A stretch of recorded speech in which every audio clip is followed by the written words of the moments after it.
paying close attention to the recent events in Ukraine? In Ukraine? Not really, but I want to Okay, hear. so recently, the Rush. Well, I say recently. Last month. Yeah, last month they did a. They opened a new front, and they were able to successfully start pushing from the north.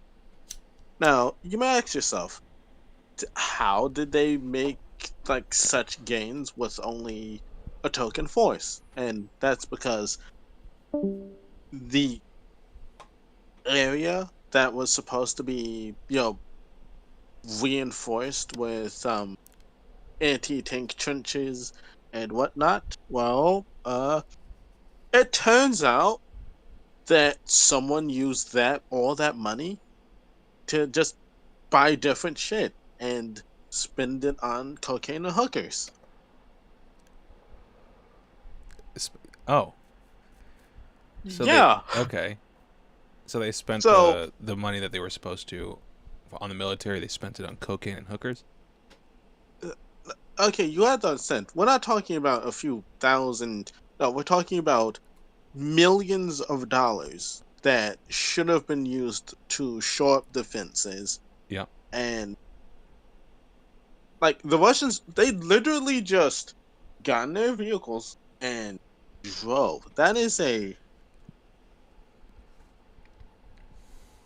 Yeah. Talk about And, not using your resources correctly.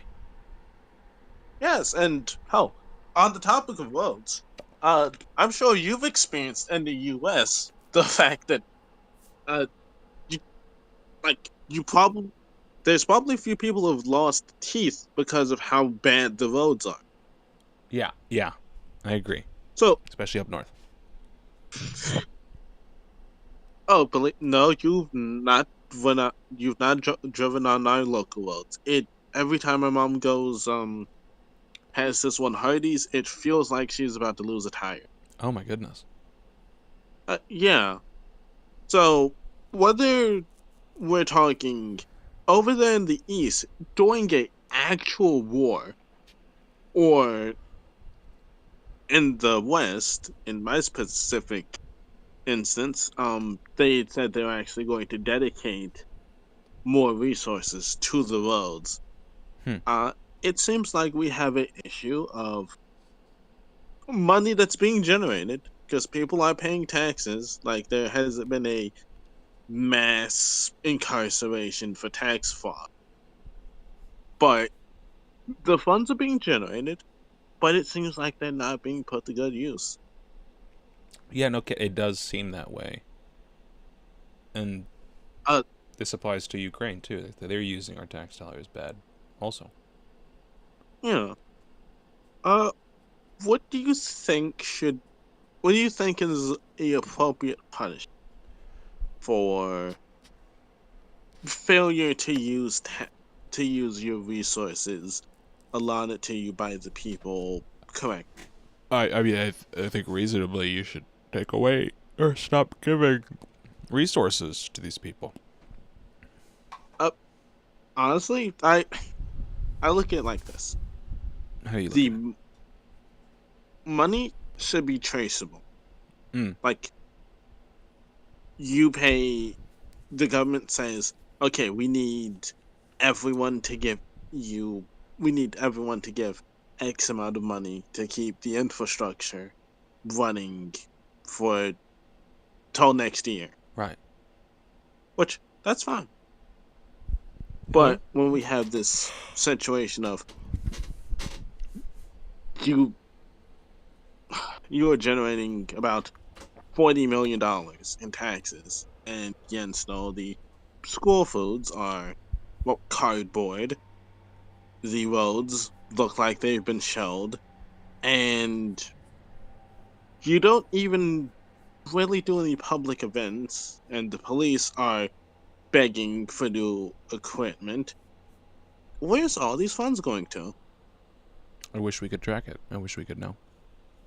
Yeah, which is why I honestly think, why don't we have a goal-based tax system.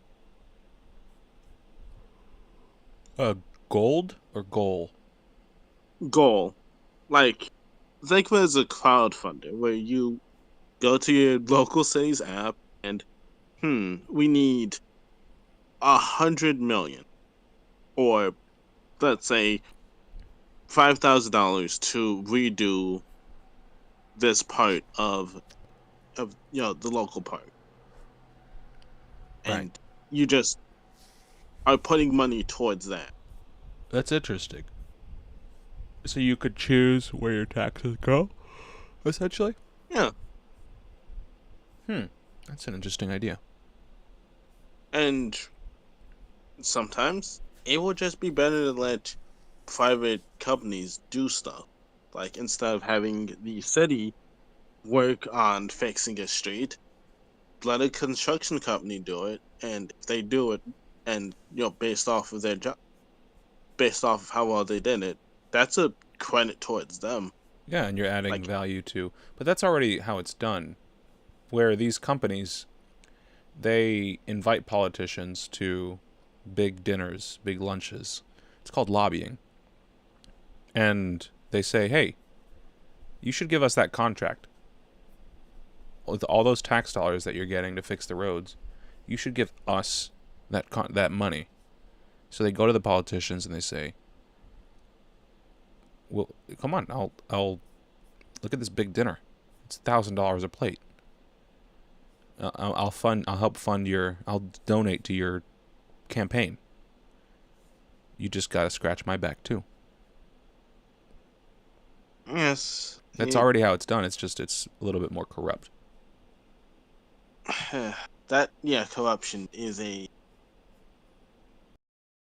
How do you feel about executions or lashing?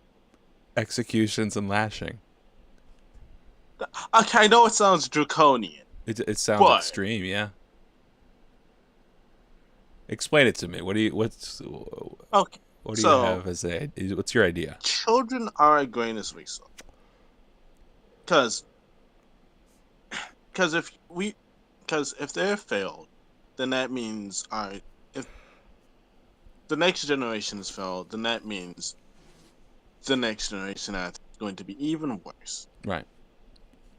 So if we have this fuckhead over here taking money that should have been going to furthering their education, making sure that they're properly fed, and that's just going to his cocaine addiction, then he should be punished.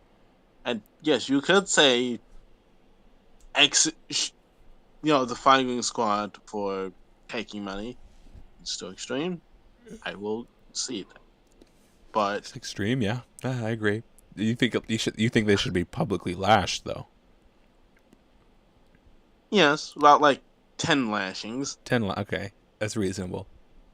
Because it's not, well, the punishment is not only for them. It's the fear of, I could try, you know, game the set. I could try and, take a little off the top, but what's going to happen to me?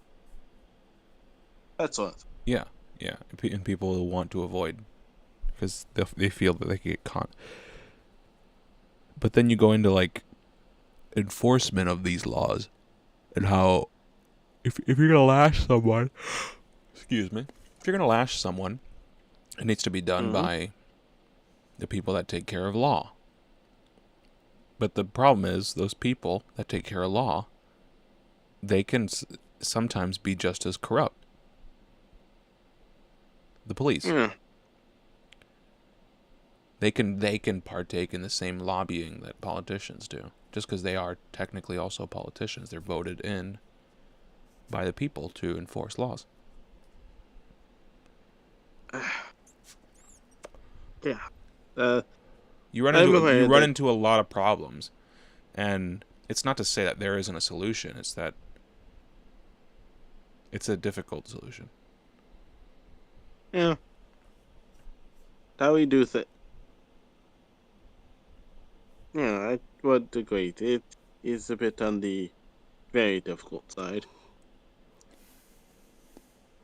But yeah, I do think that the criteria for getting into these offices should be difficult in the sense of how likely are you to try and fuck someone over to get your to fill your pocket? Yeah. Okay. So let's move away from this. I want to know more about you. No. I'm a 22-year-old and I'm currently living in the lover state. The what state? The lover state. The lover state. That's don't tell me. Lover state. Is that North Carolina? How dare you? No, that's Virginia. Oh, Virginia's the lover state? Yes. Interesting. Well, technically, it's the lovers of history state, but then we just like people ignore that part, and it's the lower state uh, because that's easier to put on a bumper sticker. Yeah, it is. Lovers of history. Do you so I have a feeling you love history. Yes, How history is indeed awesome. how did you how did you end up 'cause why do you do what you do? Like what motivates you? Hmm. I guess first let's answer what do you do? What do you spend a lot of your time doing? Hmm. Well, whenever I'm not doing one of my more nerdy activities, I am helping my mom with stuff around the house and or like just picking up trash, stuff Okay, like that. picking up trash, cleaning up the world. Yeah, Well, because I want to know. I want to know more about your nerdy activities, like your I do D&D. D&D. Tell me about that because I've had some people ask me to join their little D&D crews, but I don't really get it. I don't get why people It are into it. is a it is.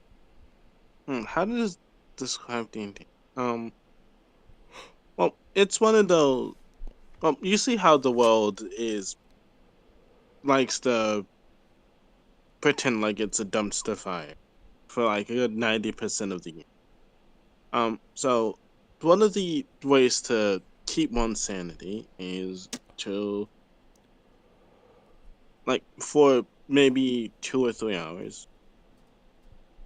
Why not be a elf and have to deal with the issue of fighting goblins or fixing the or fix or fixing a world in which you actually have a chance of Oh, that's interesting. reasonably fixing it. That's Yeah, because interesting. yeah, you can't. But that's Right. escapism at its core. No? Yeah. I'm not saying there's anything wrong Yes. with Like, escapism. uh, I'd say you're right. It is escapism because for some people, like it, the idea of facing a dragon with thousands of years of experience of fighting is still not as daunting as Capital Hill or any other or any state capital, and it does give you a chance to let your mind wander and explore and maybe figure out something about yourself that you didn't know or forgotten. Interesting. It Um. allows room for play. Yeah. Do you find Um. yourself playing enough? Or is that why you pursue D&D is you don't and you want to play more? do feel like I plan. Um, are you familiar with the Fae? The Fae? Yes. No. So, well, the idea is that the Fae are actually real, and that because of how serious the world is, like mental state, as far as say any given person, the only people who can actually see them are children and the elderly, because they're not because children's minds are free of the burdens of adulthood, and the elderly because well, like once you've retired and you no longer have to worry about someone screaming at you to finish a project, you're free. Okay.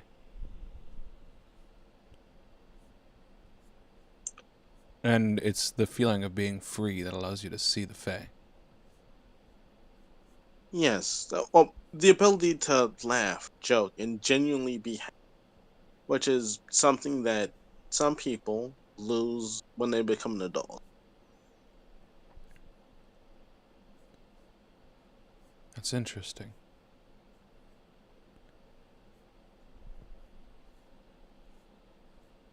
What does being a Fae mean? Uh, Okay. A small oh, being Faye, with there's a feminine form, playful, and having magical powers. That's interesting.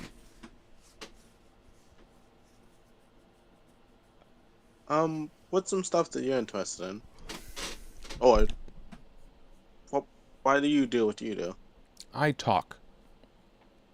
So Yes, talking that's is a good hobby. it's what I do. That's my favorite hobby. I enjoy speaking with people and trying to connect with them, trying to understand where they're coming from and how they got to where they are. Because I find that going through the process, it helps me to understand myself. That's cool. Which state are you from? I'm from Michigan, but I live in Texas now. Yeah. Excuse me.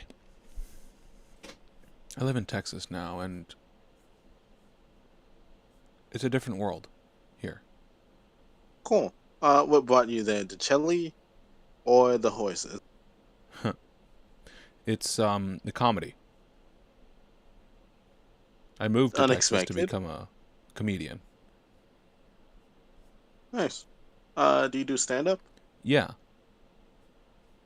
Hell yeah. it's why I have this mic. This mic that I'm holding. Do you see it? Oh, yes, I see the mic. The reason I have this is, I mean, going up on stage, you have to know how to talk into a mic. It's an art. It's it's like with the plosives, the P's and the like. You that's one thing you got to get rid of. But that's just one example of what you do with the mic. Like when I want to yell, when I want to be really passionate, I can put the mic farther away from my face. And when I want to get kind of more personal, when I want you Yeah. to it allows me to speak with you as if I'm sitting in front of you. And it's a good practice to speak into this mic because I'm going to be speaking into a mic exactly like Nice. this, likely for the rest of my life. That's the goal, at least. Yes, I hope you have a long and successful career of making people laugh and picking brains. Me too. The picking brains parts are more. They're what I'm gravitating towards more and more recently, because I find a lot of insight.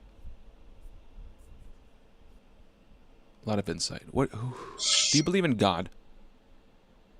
Uh, yes. You do. I tr- yeah, I it's like I do love him and I know that he loves me.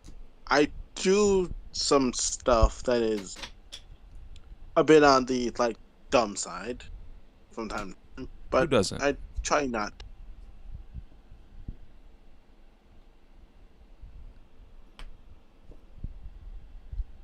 But I don't necessarily know if it's full on love or it's just because that's what's been ingrained in So when you say full on love, you mean from him or from you? from me. Okay. Well, we can break that down. Why don't you think it's full love from you? Hmm. I mean, it. I'd say because I don't think about him every day, and well, sometimes when I do think about him, I just think about the consequences of doing something that I, uh, doing something that isn't necessarily by the Ten Commandments. I see. So If that makes, you find yourself only really seeing him when you know you're disappointing him? yeah, I But kind of like, uh, well, you would see a parent. yeah. What kind of relationship do you have with him? Uh, well, I feel like he helps me from time to time, like when I need to find something or I I do think that he has like decided not to call me up on several occasions. There was a time on Christmas where I ran in front of a car at night. I probably should have gotten hit by it, but I miraculously didn't survive. There's been other times where I should have gotten fucked over really bad, but somehow fine. And you find that that means God exists. Yeah. Or no, yeah. That means he exists because he likes to help. Okay, that I realize how bad that sounds. Well, can you find him because you find him in these extraordinary examples, but the thing about God is he's there all the time. He's here right now. Yeah. Can you access him right now? No. Why not? I I think that maybe requires a type of mental framework that I can't like, open up, if that makes sense. Okay. So you haven't built that framework yet. Yeah. Have you begun a journey in building it though? I have not. I probably should. That's essentially what the the Bible is. Like you know how I mean you go to church, I imagine. Uh I Used to? do not. Yeah, used to. Used to. Then mom went. The mom had a car accident, and we like eventually stopped going. Yep, yep. That's fine. I wouldn't say that's a bad or good thing.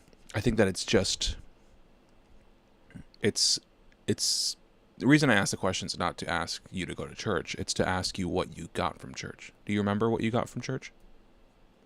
Um, hmm,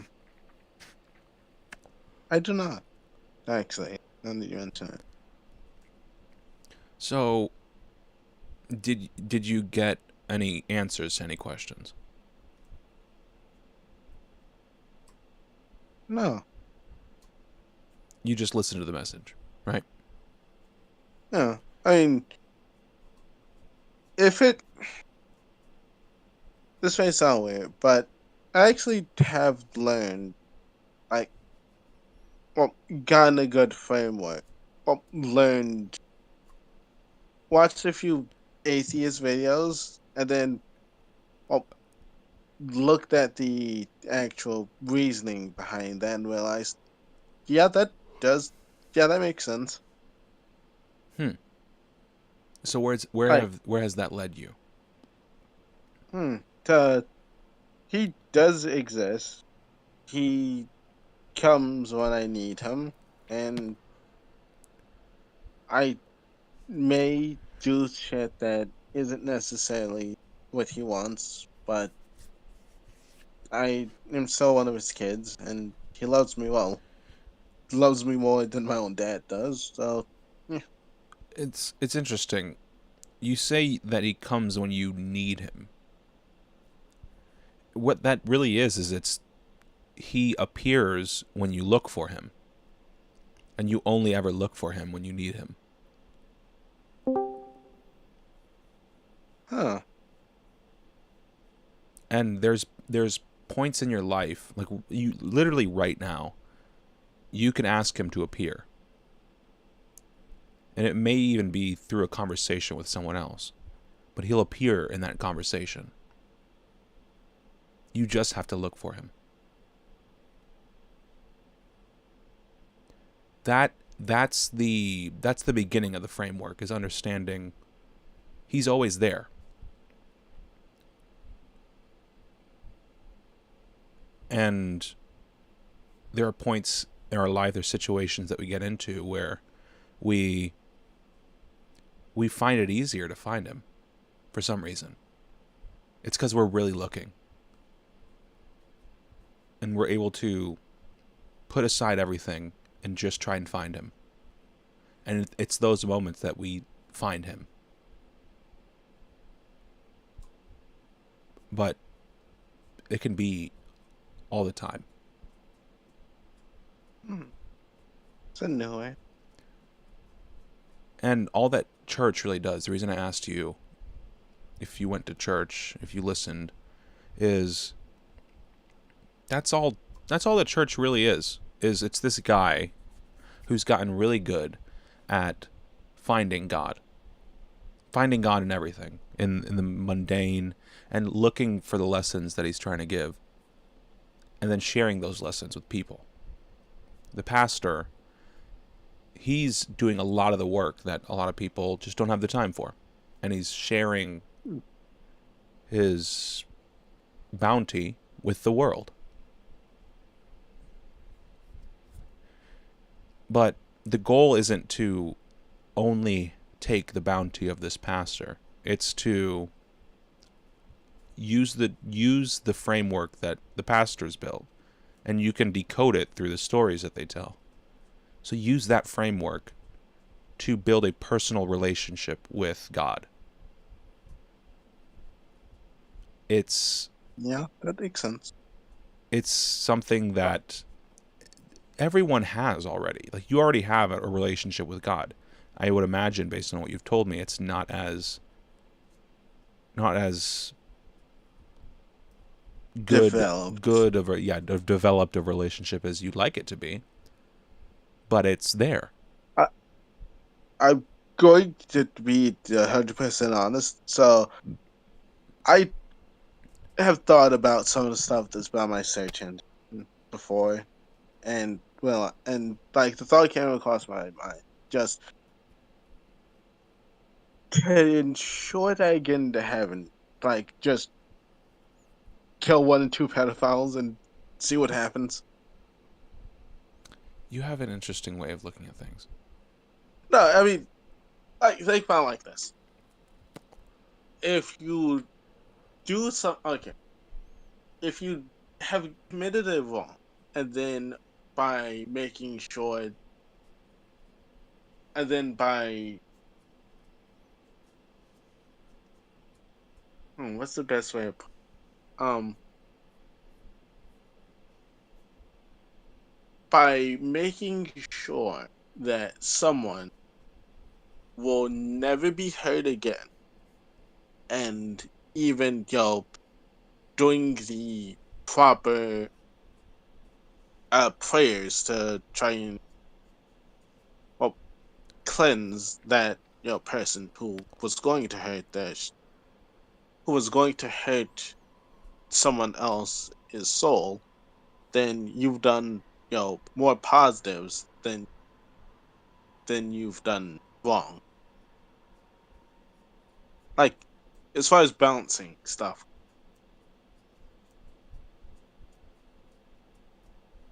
Okay, so you think that in order to get into heaven, you need to help balance the world. Yeah, I mean, it, I don't know. Sometimes I look at stuff as it's the world seems like it's a bit of a you're going to have to either it's giving and take. Like someone gives you food, if you take food from someone, then you should like give them help or love.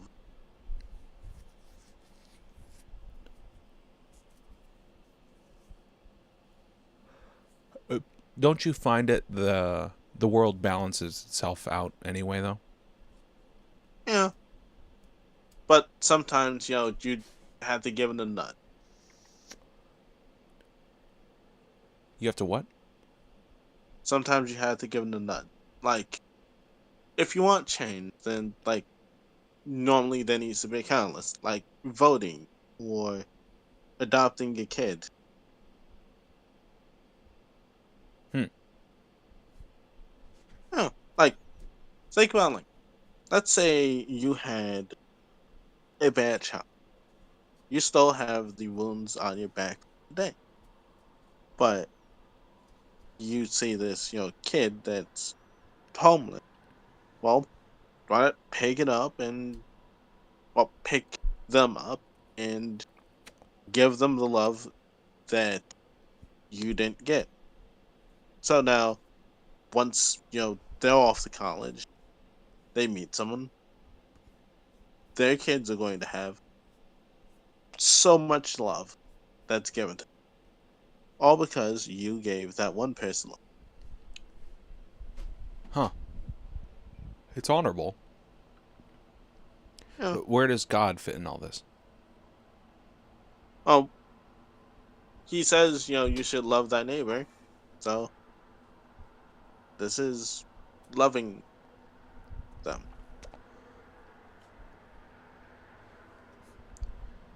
Hmm.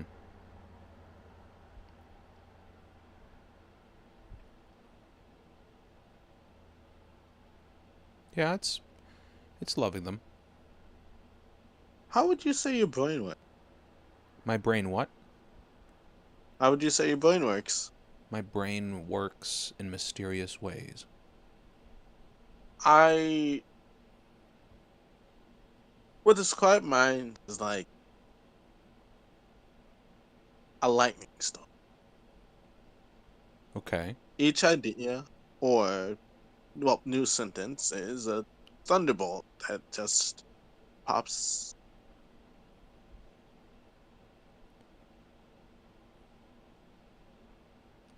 And the idea, where does that come from Yes, in your brain?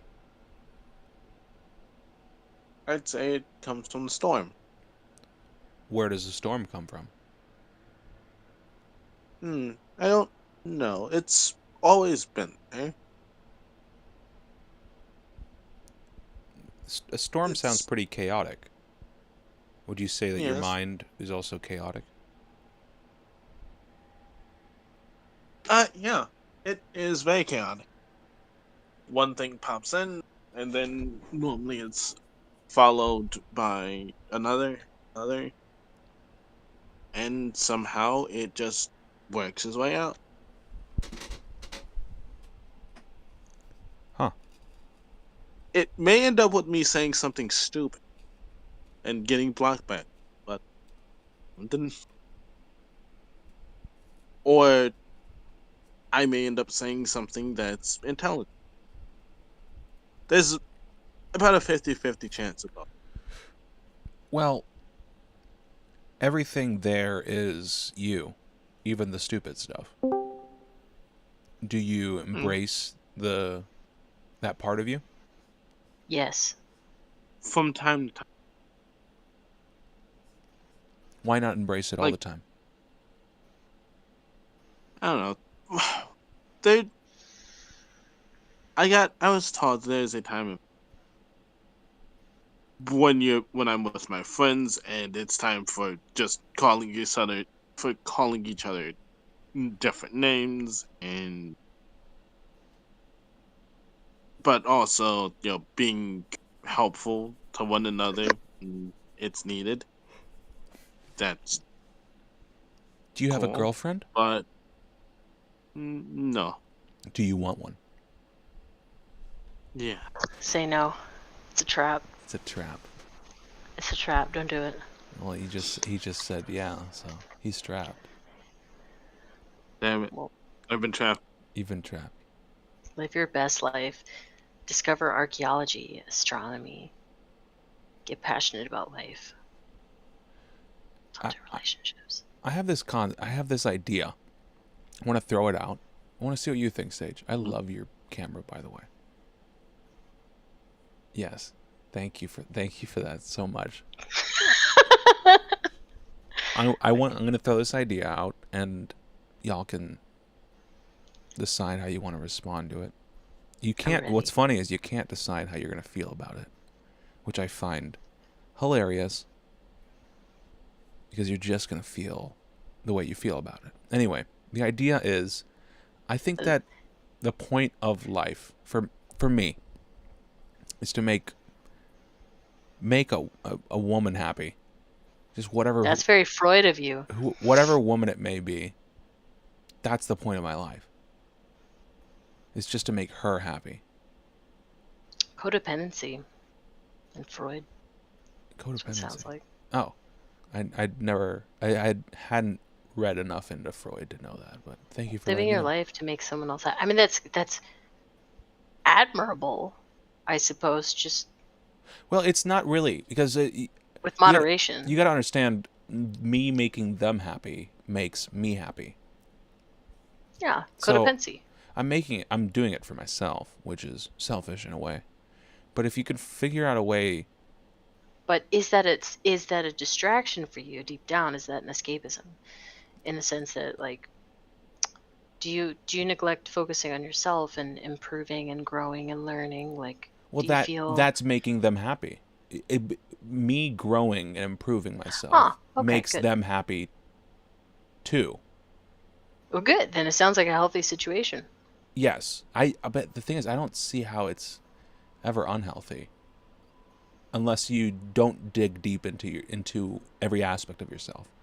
That's where I find struggle comes from.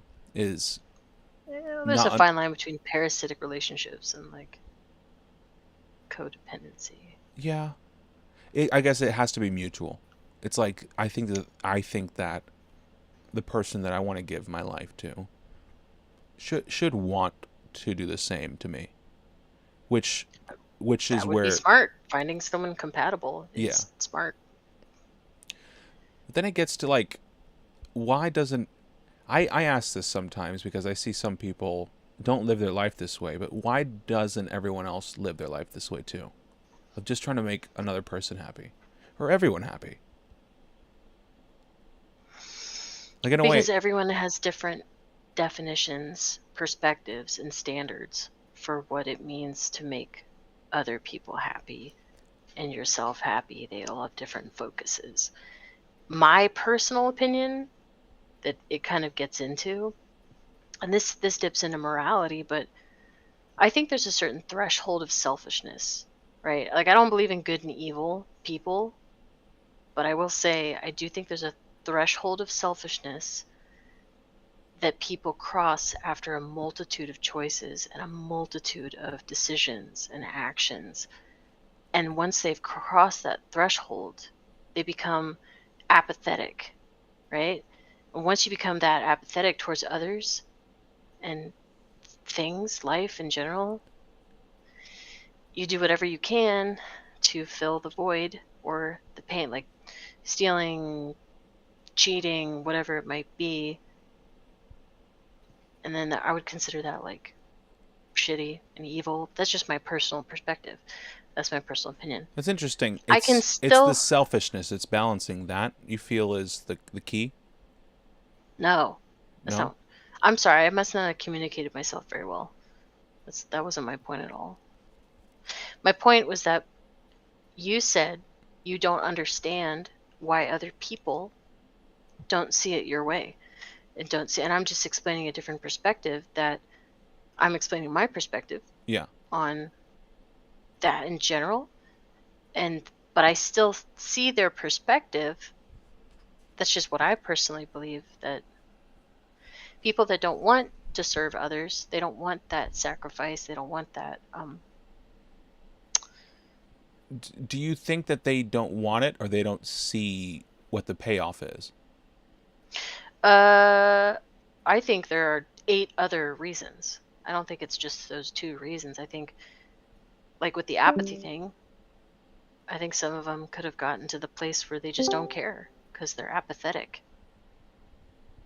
Is that possible, not to care? Yes. Yes. But you have Very to much you have so. to care If you about something. develop, bro, you're gonna turn yourself into a Vulcan if you develop apathy enough. I mean, logic. I've noticed that, like I said, people that cross that Yeah. threshold after a multitude. No, not you, logic. Sorry.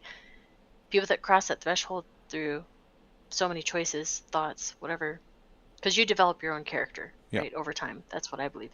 So you can develop yourself into not being as emotional and being more apathetic. The problem with being apathetic But is apathy is that just you not don't. showing that you care, or is it truly not caring? No, it's just not. It's just not caring. Like, you just don't care. At least not when it pertains to other people. It sounds psychopathic.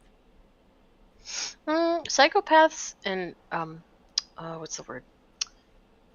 Sociopaths. They do cry. They feel emotions, but it's only emotions towards themselves, from what I understand. Like, if it's something that affects them, like if they find out they're going to go to jail, they'll cry. They'll be sad, but they're not actually sad for the person that they murdered. Yeah. They're sad because they got caught, kind of thing. Yeah, it's like they're mimicking what they think, that because they think that, at least what I read some shit, like they're under the impression that everyone else is faking it as well, so they're going to fake it too, or something like that. Sometimes I suppose again, I'm no doctor, I'm no psychologist, but I can only Well, formulate my own opinions. So are just mean psychopaths that- too far into their own world? Sometimes, at least that's my opinion. There's no black and white. I don't think it's black and white. I think there's a lot of different shades. Yeah. It's a Well, spectrum. It's trying to I mean, as far pinpoint as, the like, colors is what I'm trying to do. how they do it without consciously feeling guilty about it, or something like that. Yeah. I have a contractor acquaintance who, well, he thinks that sociopaths and psychopaths are more of a feature than a bug when it comes to, well, like, mental states, because because if you're going to need someone to do a job that is less than glamorous or clean, then you'd want to, then, well, everyone would want to have at least one or two sociopaths around. You don't want them in society, but around because you need them to go and do something. So just send them in war. Yes. Get them to enlist. Or Yeah. or have them run prisons, maybe. No, that wouldn't be good actually. Right. Do you turn people that enlist into psychopaths when they enlist? Is that what the Like you boot should camp enlist portion them, does? but they wouldn't care about killing people. They wouldn't be as emotional about what they're doing.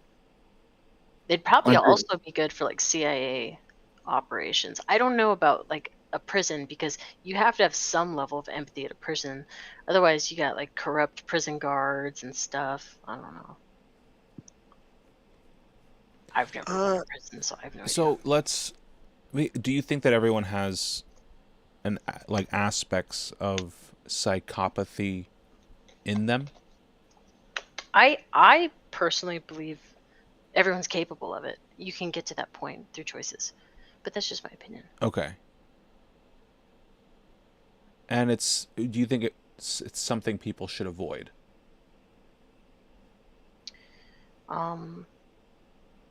I would personally avoid, but I don't know because you can't. Again, I don't see just like labels like that. Mm-hmm. It's a spectrum, so it takes a lot of digging to formulate an opinion on a person for me.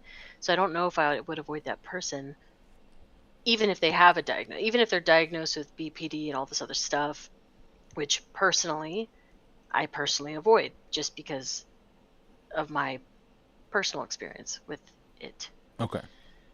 But I would get to know the person and see how it goes. That's interesting. I think we all have the capability to to section off parts of ourselves.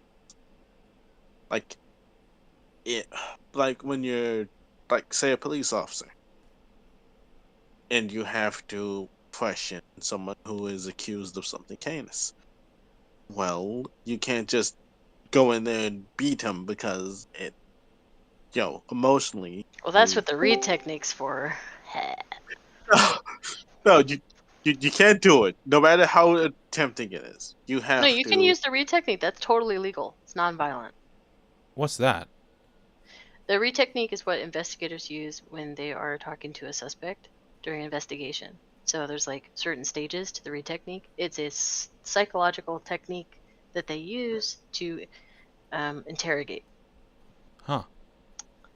What does it consist of? Manipulation. Huh. In my opinion. Huh. It's interesting. You should look into it. I wonder. So, I've been battling this concept out, or like stretching it out and bringing it up to people, in regards to reality.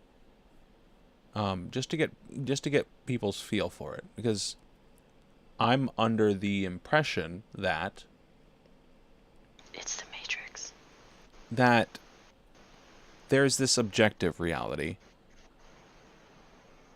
that we all sort of point to and can see, and we just call it true because we can all see it and have the same words for it together. Yet there's this other reality that we all live in, the subjective. But the problem with that is only one person at a time. It's like you can only really look at it through your own lens. That's sort of the point of it. I feel like you would love talking to philosophy majors. This is very philosophy. It's philosophical, yes. This one is. But it's the reason I bring this up is I want to know which one matters more. Like which How one? can you define what matters more? Are you just trying to figure out what you believe matters more? I'm trying to figure Or out are you where trying I to should figure invest out, more of my time into. Because I see people that are you basing that decision on like the status quo of what other people think? I'm The trying majority of, to. I believe or are you that just bouncing your ideas off of others so that you can sort it out in your own head? it's essentially. I mean, that's one of them. Yeah, yeah. It's like Nothing wrong with that. having the conversation. It helps me to understand the idea more because it Got it. just gives Okay. more context. It's like if you have an experience with this, if So you you're have not actually wanting the opinion, you're wanting like kind of a soundboard situation where no, not I sound. want to know how you truly feel because that's the only thing that matters in figuring this out is how you truly feel. Okay. It And if you want, you can think about this more in your own time. Like if you see value in this line of thinking, you can build your own version of it. But the reason I'm going about this process is I feel that there is a high, essentially. A high That in what a specifically? high in life that you can more easily access if you're able to put more weight in your life on certain aspects rather than others. So like subjective aspects rather than objective. I suppose. I think there's a lot of different ways to get a life high, though. I get a life high from archaeology. Right, right. And it's not that I'm looking for the one way for everybody. It's that I feel that this idea can help people find their own way. Or at least maybe myself. At least myself. To find that high. So, working with that, where do you find? So you're into archaeology, right? I suppose. Or at least you enjoy it. You enjoy Yeah, aspects I find of it it. interesting. Yeah. Do you think I that? find everything interesting, though. Yes. But why It depends on the specifically day. archaeology? You know what I mean? Depends on the phase, I guess. Serial hobbyist kind of, or research it. I don't know. Do you Depends on think what that I'm. it helps unify people? Give them an idea. I mean, because when I think Maybe. I've archaeology, never thought about it that way. I think It's been a very personal journey for me, where I just. So I'm sure it does unify people. It allows us to kind of figure out, study our past and our history, Mhm. which allows us to understand ourselves better as humans, I suppose. But I never really viewed it as something that we unite. It's just more of a personal, like, interest. Because one thing that I want to attempt at developing is a way to build a home. Like A home. a home. Yeah, a home is. What kind of home? So that's it's your home. It's how you My home. Yeah, no, like everyone's home. Everyone's home. What So I mean by Earth. this is no, You want like to build specifically Earth. your house. Like specifically your house.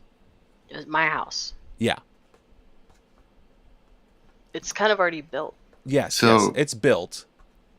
The house is built. I mean, mentally. But you know how there's like, there's a difference between a house and a home, or like you can attach yourself to that idea somewhat, or at least I'd like to think you can, because the way I see it in my head, I can try to explain it is. Do you just I'm mean really familiar. I'm really familiar with what you're talking about. Yeah, like there's an empty room, and then you bring. No. all I your- just mean the way you're trying to think, and I'm really familiar with what it is that you're talking about.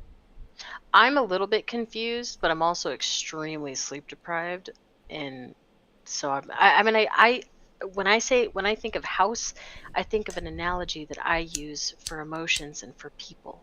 I have certain rooms and certain doors for people. And Well, even he's when making they're an not- analogy for something. Like, right, but I'm not understanding what the analogy is for. I'm It's- asking for elaboration. Yes. I'm not doing the best job at elaborating. No, you're fine. I'm just not understanding. I'm just kind of dumb. Okay. Let me give you I guess a story, just to help. A story would I think better explain this. You move into your home, and it's empty because that's how they come. They come empty most of the time. Sometimes they come with furniture and crap. But you move in, and there's like nothing there. There's no couches. There's no dishes. There's no bed or bed frame. The clothes aren't even in your home anymore, or yet. But you have all the building blocks, or you have the ability to bring everything in. You have a door that lets you walk in, take stuff out. And through the process, you slowly add more things. You add the things in your home that you value.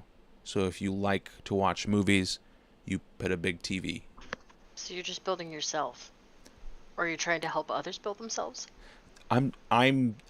There is an aspect of a home and what that does to unify a family that I think can use clarifying. And if people can figure out how to build a home correctly, then the process of building a family becomes easier. Okay, so are you trying to help people build a good foundation mentally, or are you just working on building a good foundation for yourself? Both. Okay. Both. Yeah.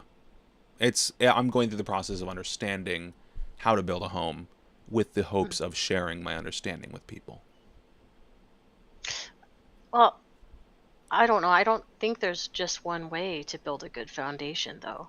I think there's many different ways Yes. to build a solid foundation. So I'm not. But you don't think that there's concepts that apply to everything? It's tough to say because again, I'm just kind of a small little blip in this universe here. But I ask you then. Light. Light is a pretty universal thing. I mean, you can look at architecture, for example, and look at like the amount of windows that people put in. Like that's all just light, really.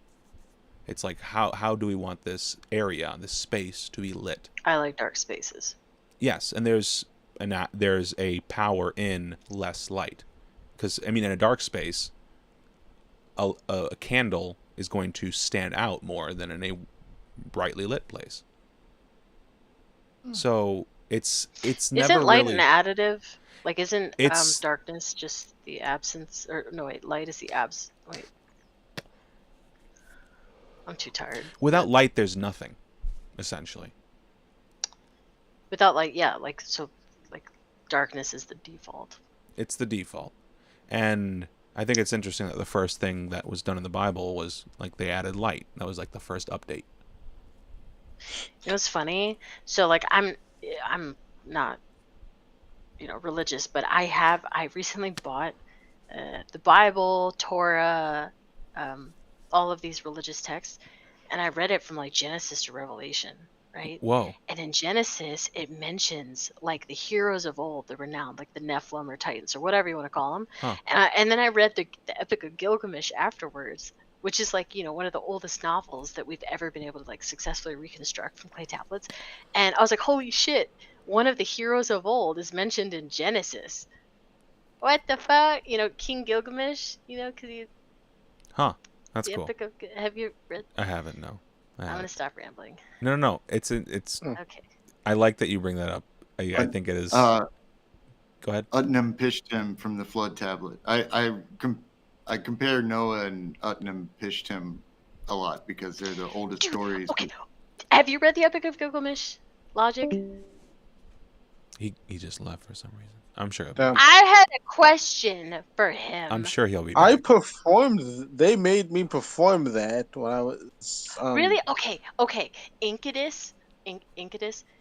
change my You mind. mean Enkidu? Incubus is just Enkidu. I'm sorry, I just read the book. I don't know how to pronounce it. Enkidu is just like Mr. Tumnus from Chronicles of Narnia on steroids. Change my mind. Uh, He's it has been literally years just since. Mr. Tumnus on steroids.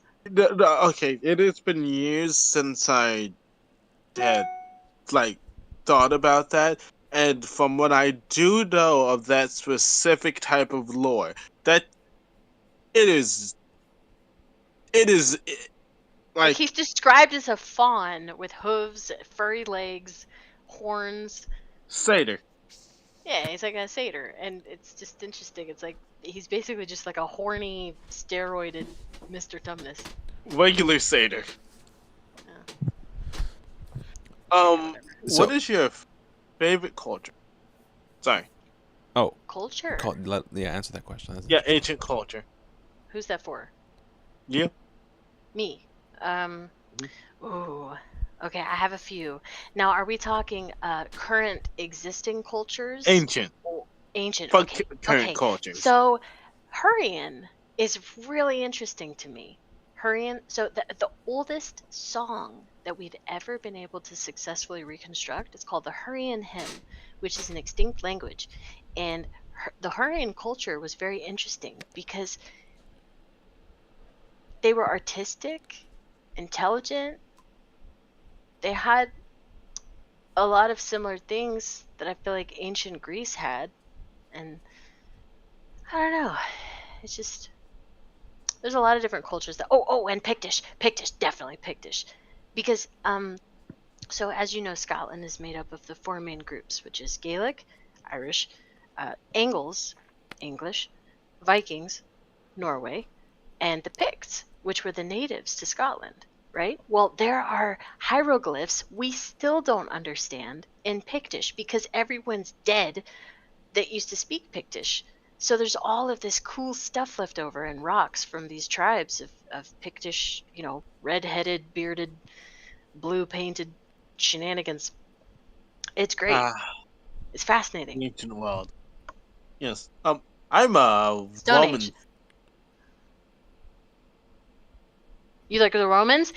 Hey, listen, Roman if you Empire. like, can I just ramble? I swear I'll shut up soon. So there's a really interesting legend. It's called the Missing Legion. So when Rome invaded England and Scotland, King Arthur. this was before that, and King Arthur was technically a legend, not a person that. No, I mean this, like this Arthurian. is something that actually happened. This is like not a legend. I'm sorry. Keep going. So, Rome sent 1,000 troops, a legion, up into Scotland. That particular legion, once they crossed from England into Scotland, not a single one of them returned. Not a single person, not their armor, nothing. Huh. How does 1,000 troops go missing? Well, they believe that some of the cannibalistic Pictish tribes ate them. They believe that some of them just decided to stay and not go back, and maybe some of them died. But how does 1,000 missing troops, like, that's crazy to me. That's crazy. Anyway, That's crazy. It makes you wonder. I overshare. No, that's good. Who what do you say is your favorite commander?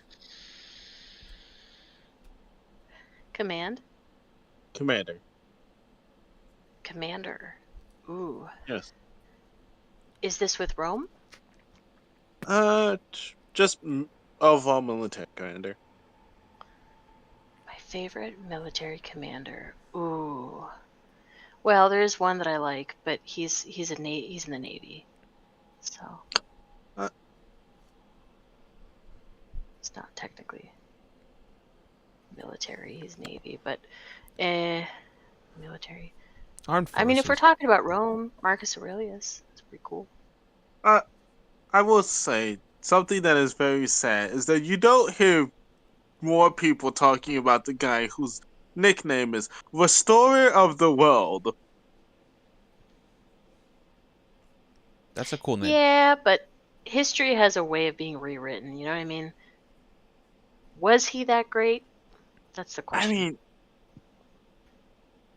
we know that there were that the Empire was literally and metaphorically on fire, and someone put all those fires out and then got assassinated because the Praetorian Guard had a Praetorian Guard.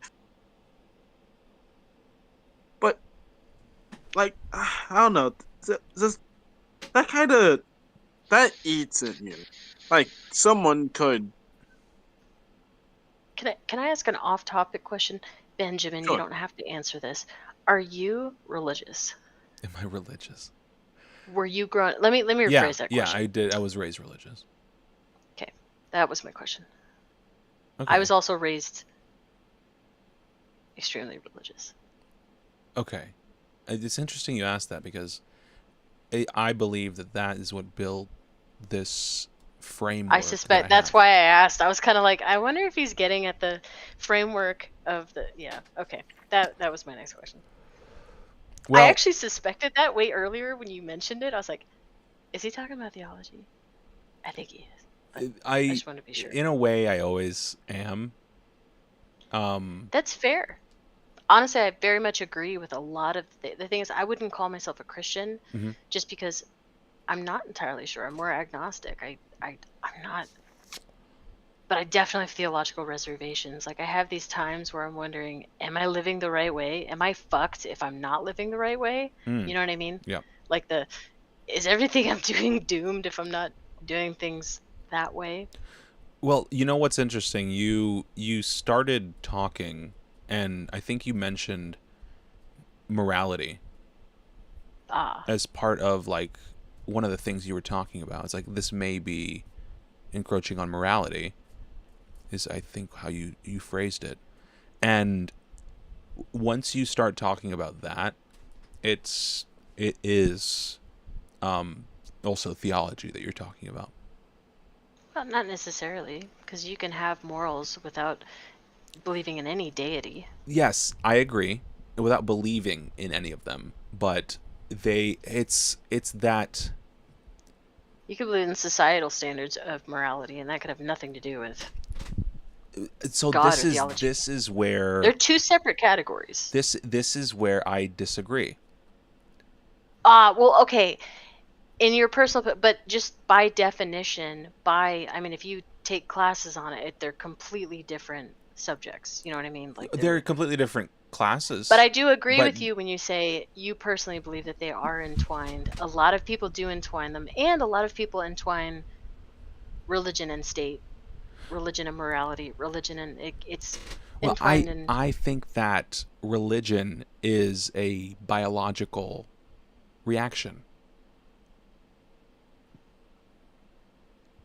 So How? right? Oh, right. I see. Yep, yeah. Yep. So I think that built into. How were you raised? How was I raised? Christian. What denomination?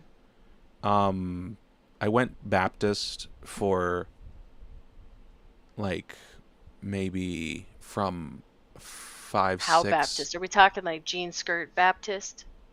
I don't know what jean skirt is. In a lot of Baptist communities, women have to wear floor-length jean skirts. No. Okay, it was not that kind of Baptist. Like a modern Baptist.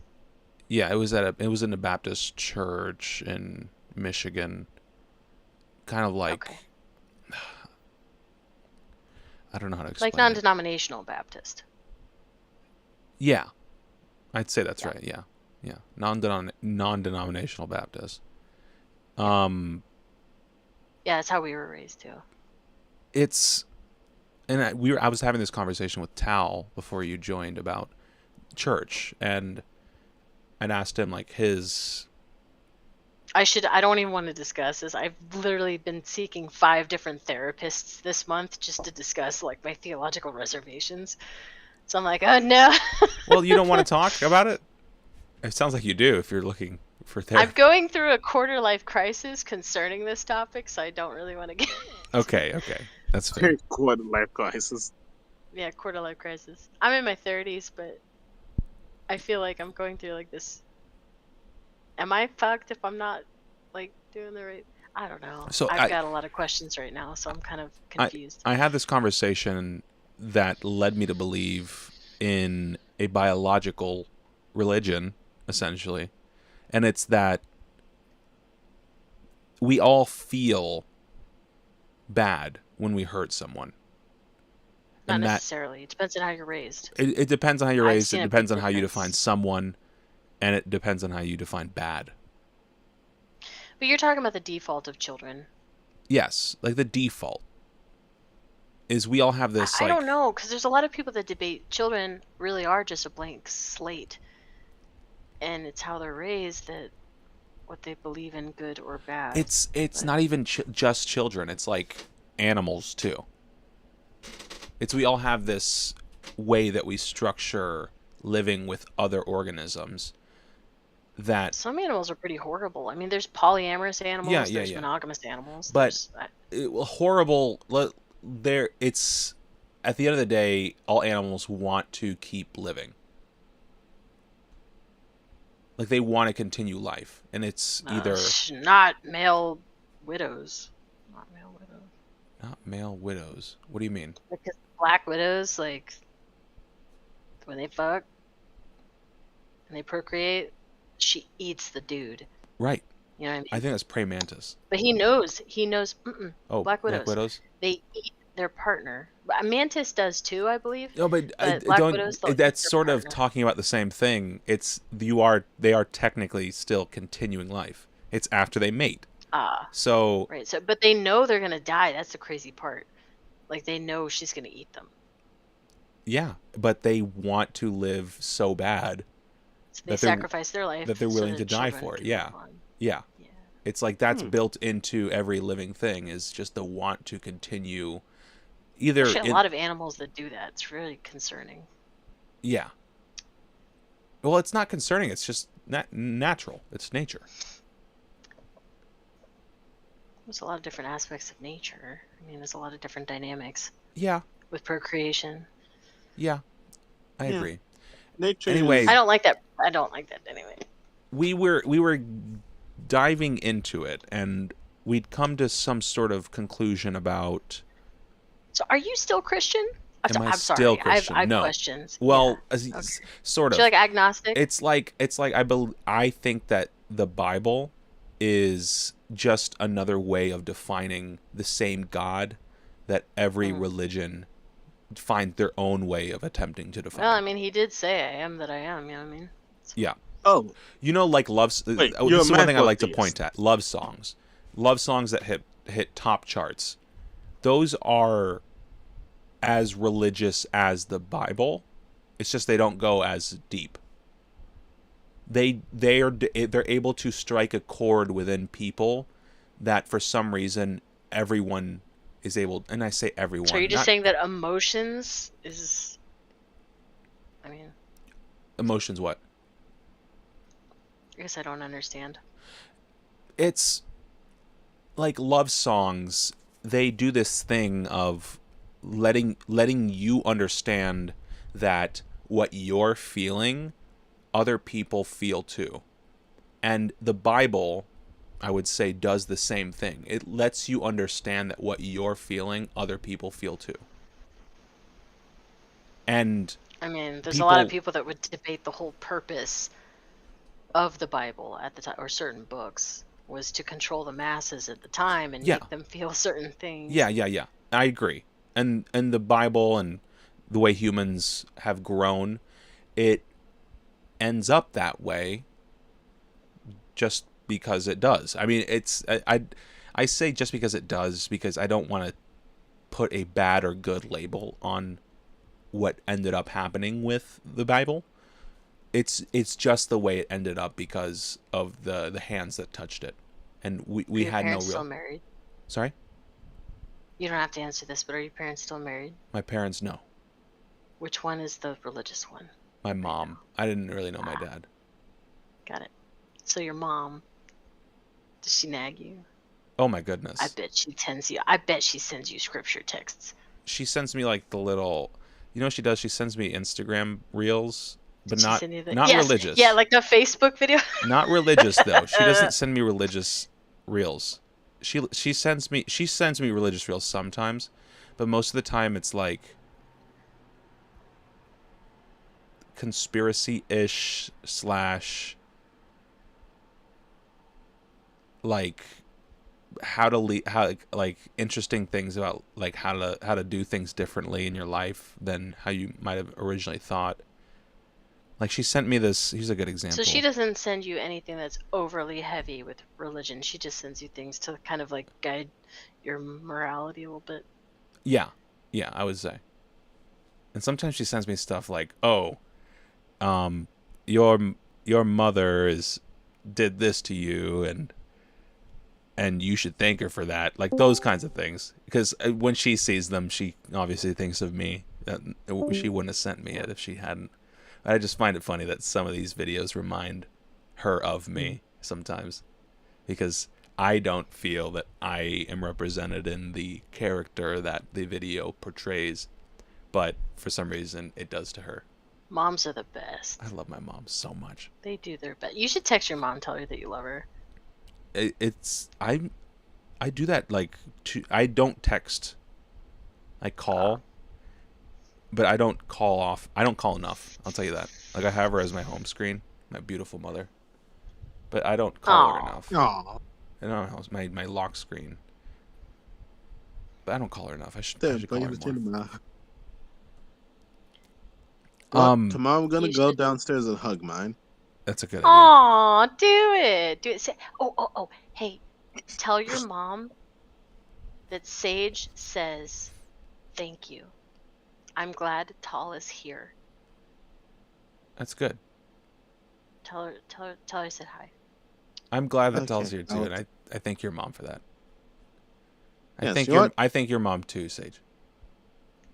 I think both your She's moms. a good lady. My So mom's the best. My mom's better than your mom. I doubt that, seriously. My mom but- can beat up your mom. My mom could be your mom. No, That's My mom wouldn't hurt a fly. yeah, no. Unless the on fly was all trying to hurt honesty, you. there was. Anyone want to hear a little story about me in middle school? Sure. Okay. All right, so there's this teacher, using that term very loosely, that I had a encore session with. So that is basically this. Encore? What? It's between blocks, and I was late for a class one day, and she said, "If you're late one more time, that's going to be at lunch." And I had accidentally Hello. brushed up against her one day with my arm, Yeah. Was that what she asked? and she said, "If you ever touch me again, I am going to have charges pressed against you." Okay. So the teacher Now, touched you? No, my arm. Where is this accidentally going? Touched her. I don't know so- where this is going. I came very close to telling my mom. If I had told my mom, then there's a good chance he would have went to a berserk ways and would have Hey, then so- killed. Buddy, go hug your mom. I know. Go hug your mom. Your mom loves you. It is 2:35 a.m. I'm not going to go down there and hug a random, but tomorrow morning. Tomorrow morning for Okay. sure. Okay, wait. Yeah. I want to get to the same. I'll be right back. Go ahead. Oh, Go boy. ahead. Go ahead. Hello. Hi. I drifted away. It was so funny.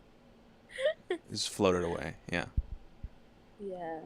I Funny. find it very amusing also. Right? So Been funny. Staring at it for the past like 30 minutes. It's been nice. Nice, She'll nice, be nice, back nice, soon. nice. Patrick will pop up again. What are you holding Oh, a your microphone. mic with? What am I holding my mic with? Oh, nice. My hands. You should do karaoke. I fucking love karaoke. Actually, I should do some karaoke like right the Me fuck too. now. I love attention. I love doing karaoke too. Oh my goodness. I like karaoke too much, if anything. right? It's the best. It's the fucking best. Like, I'm The even best. learning instruments just because I fucking love to sing so My much. one is Hey, back. It's back. wait. Are you okay? Random question here. Hopefully it's not offensive. Do you speak Zulu or Nigerian by chance? No, I speak Spanish. Why would that You be speak Spanish? offensive? What the fuck? Okay. Why did I think it was? Oh, man, I'm way. Okay. You're French, right? Salut, Non, comment ça colombien. va? Oui, j'ai parlé français, mais je ne suis français, je Ah, suis okay. So you speak colombienne. Spanish and French. Damn. Get it. Do you speak anything else? Wait, I you said speak Colombian? Portuguese,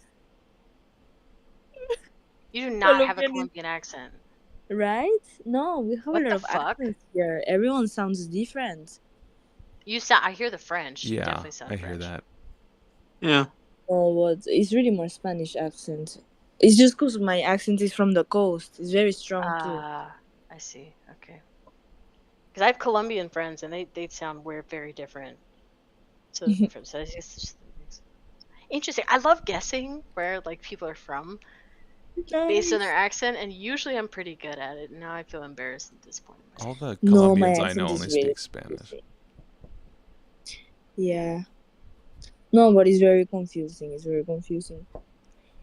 Where do you think People I'm from the from? coast, there's not a lot. What? Based You're off fucking my American. accent. Well, no, I'm You're saying where American. from America. Where? You're Can you- American. I'm American, yeah. They tasted the same all over the country. You're American. Well, that ain't true. Can I guess? That ain't true. Can I That is guess? so true. No, if you talk There's three types if you talk of like American. this, Cowboy American, beaner American, and Oh. white American. And that is all. Okay. Maybe not. Here in the States, the term beaner is considered a little bit racist. Just a heads up. Yeah, but I can say it because I am a beaner too. What the fuck? Okay. Okay. Fair enough. can I say it? Yeah. Yeah. Hmm. Hey, Sage. I'm also. Yeah. No, I don't say it. I say it. No, you don't speak Spanish. You cannot say it. Hablo español. ¿Qué estás diciendo? Ay, tú me tienes hablando inglés, care verga. Pues yo hablo inglés también, pero también español. Ah. Te volviste Sígueme, bien, duro. cara. I can say beaner too. That's all I'm saying. You can. That is so funny. I would never imagine this. This is crazy. Well, Don't that- date that's- Cubans. Trambótica, man. Qué miedo. Terror. So, question. Sage.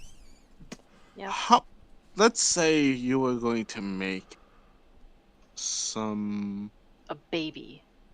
A baby. Let's just say hypothetically. Okay, it were to after you happen. make that baby, you make some sweet tea. How many cups of sugar are you putting? Well, I don't know. I might not want sugar if I'm experiencing postpartum depression or something. I don't know. Depends. You know what I think postpartum depression is? I mean, if I just had a baby in this hypothetical scenario, Oh, maybe I postpartum don't want depression a is bunch the of most sugar. fucked up thing in the world. I fucking hate that shit. You know what I think it is? I think it's What?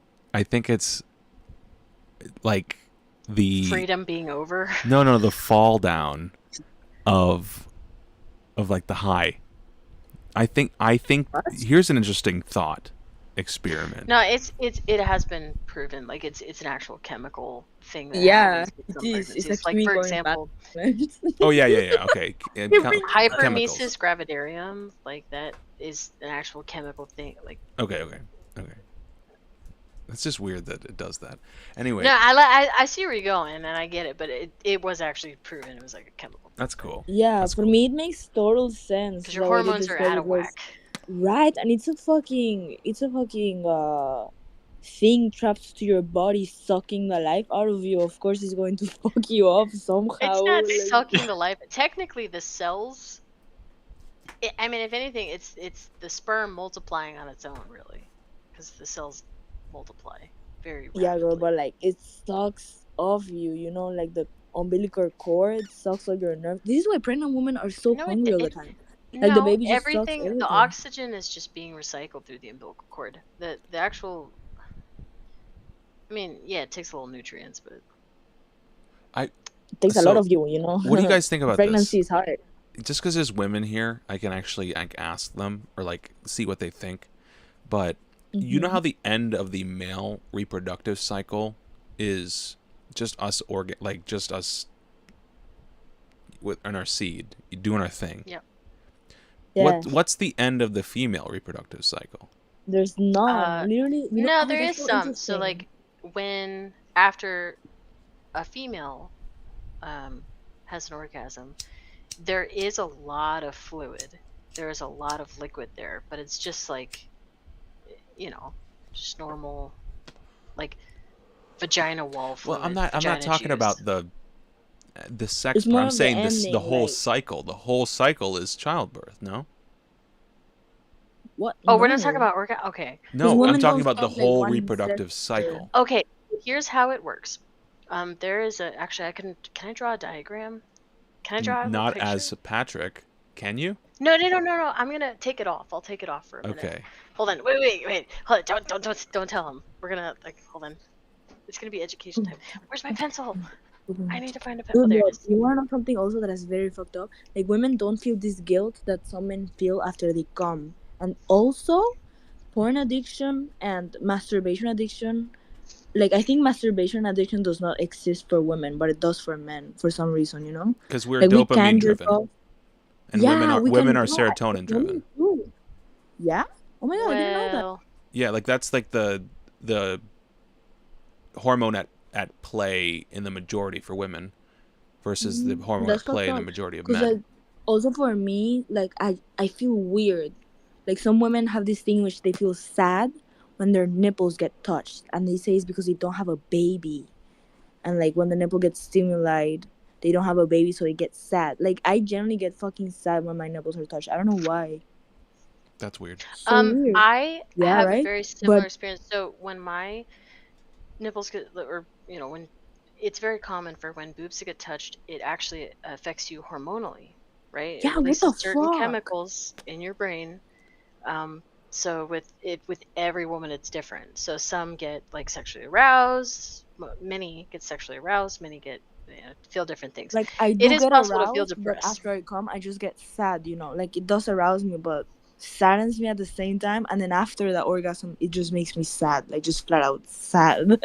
It's crazy. Or guilt. I feel like guilty too. I don't know why. It's so strange. That's funny. Okay. Yeah, So it I hold on. think I'm that gonna is. fix my that's camera and I'm gonna show you my I diagram genuinely that I thought that this was okay. something that like no woman ever dealt with, but I saw a fucking TikTok of a girl that said that sometimes when she puts a shirt on or where she's putting her bra on, she rubs on her nipples accidentally and she gets sad, and that is something that I fucking relate with. It's so weird. That's I'm funny. gonna Google it right now. Why do women get sad when nipples are rubbed? Okay. This is all essentially to say I think that childbirth is female orgasm. That is not what What? that is at all. No, and not That's very orgasm and Yeah, like because inaccurate. not I can keep orgasm jerking off sexually. I'm forever saying as orgasm much in as I terms want of to. how Are high you is what. ready? Am I ready? Are you ready? Yeah, I'm ready. Okay. I So don't know. this is how female reproduction works. So Okay. you've got your period here, Yeah. right? Yeah. Okay, that lasts for 5 days. That's the first day your period starts the cycle. And then when you get to the 17th day, that's ovulation, right? Yeah. That is when your body drops an egg and then you're ready and then you're all horny and stuff Yeah. for a couple days. And then we get back to Okay, that's not Isn't what that I'm lovely? talking about. I know what that is. What the fuck are you talking about then? I'm talking about Déjalo hablar pa' the que te voy a explicar, reproductive no jodas. cycle, like going through the entire process that like a woman to make a baby, all a guy has to do is have sex. But to make Yeah. a baby, that's not all a woman has to do. They also have to give There's birth literally to a baby. documentaries on this though. Like what? Well, if you're No, talking about like because I had an what experience. I reproducing had is an like for women, I anecdotal guess that is experience. right. Yeah, I guess that is right. I mean, yeah. The you end would of the say cycle that ends is when the you same. have the baby. Yeah, true. So But so no, Technically, actually, no. yes. It ends 6 weeks after that How come? because Because your of hormones. breastfeeding. Your hormones. Yeah, I well, think it ends with breastfeeding, man. Yeah, I 'Cause, like, think Yeah, it yeah, does. yeah, babies yeah. feel Ends with milk. You breastfeeding. did you know you can keep breastfeeding for 5 to 6 years as long as you keep Yeah. squeezing that milk Oh, out? Like you Oh can. yes. I never want to breastfeed. I I fucking love think my it kids. kind I of don't want to dwindles. burn that. Like the milk quality gets shitty after 5 years. But Oh my god, have you I was heard about breastfed what for a long happens? time. Oh, I had an aunt that's why your and mom was her bored. You fucking. got fucking mom on your phone. That's part of the I reason. had Yeah. an aunt. She had so much fucking breast milk that it would come out of her armpits. What the And fuck? sometimes, yeah, and when she wouldn't like drain her tits completely, the milk would fucking rot on her tits, and it would like It get leaks hard. out. So if you don't milk yourself, it will just Like come a out. It cow. Yeah, hardens. like It cows get hardens like like a cow. bulged. And it's yeah, but it painful. can Yeah, it's harden and create painful. like fucking clusters of unused milk. It's so fucked up. So I believe because of an experience I had speaking with a mother, who had also done, I think it was, Breastfeeding. no, Molly. It was some sort of psychedelic thing. Anyway, Yeah. their most memorable, like, highest experience was the psychedelic, up until they had a child. And then it became like having a child became their Like most. you just mean the excitement of. No, I think that having a child is a psychedelic experience. I wouldn't know. I mean, 'cause I've there's a never gonna lot have of one. fucking. There's enough hormones Oh my going god, through there's your body fucking to people kill. that develop. There's fucking people that develop schizophrenia from giving fucking birth. That's what I mean. Yeah, dude, it fucks with you, man. There's enough hormones going through your body to kill a horse when you are pregnant. Wanna know a fucked up story that happened in my fucking city? There was this woman, and after she gave birth, she went like fucking crazy or something, and she believed that she was a baker, and she had like a full baking store and all shit like that, and she had like this massive oven, industrial size oven, and they found out that she fucking baked her baby, and Oh she was told that no. she thought it was like a I loaf saw of that bread or actually. something. There's Like, it's a so fucking crime crazy how people documentary. can like. Can you let me finish talking You're though? too excited. Sorry. No. I apologize. I'm being rude. I didn't mean to interrupt you. And it's like so crazy that some women like literally their reality is distorted by a fucking baby. How fucked up No, is that? I don't think that scary. I don't think that that's avoidable. I think that everyone's No, reality it's is distorted by a baby, and it depends on how dude. badly or how much. And I struggle to say badly because I think it's unavoidable, and so I don't want to say bad. I think that people can just go crazy going through this experience without knowing what it means. And it's the same thing for men too. It's like men, when they are told they're having a child, their body gives them a dose of hormones, and the way that they see the world changes. It happened to one of my friends where he thought he got his girlfriend pregnant because she like missed a period or something.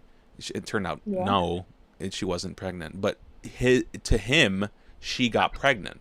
So the way he saw the world changed, and it's interesting.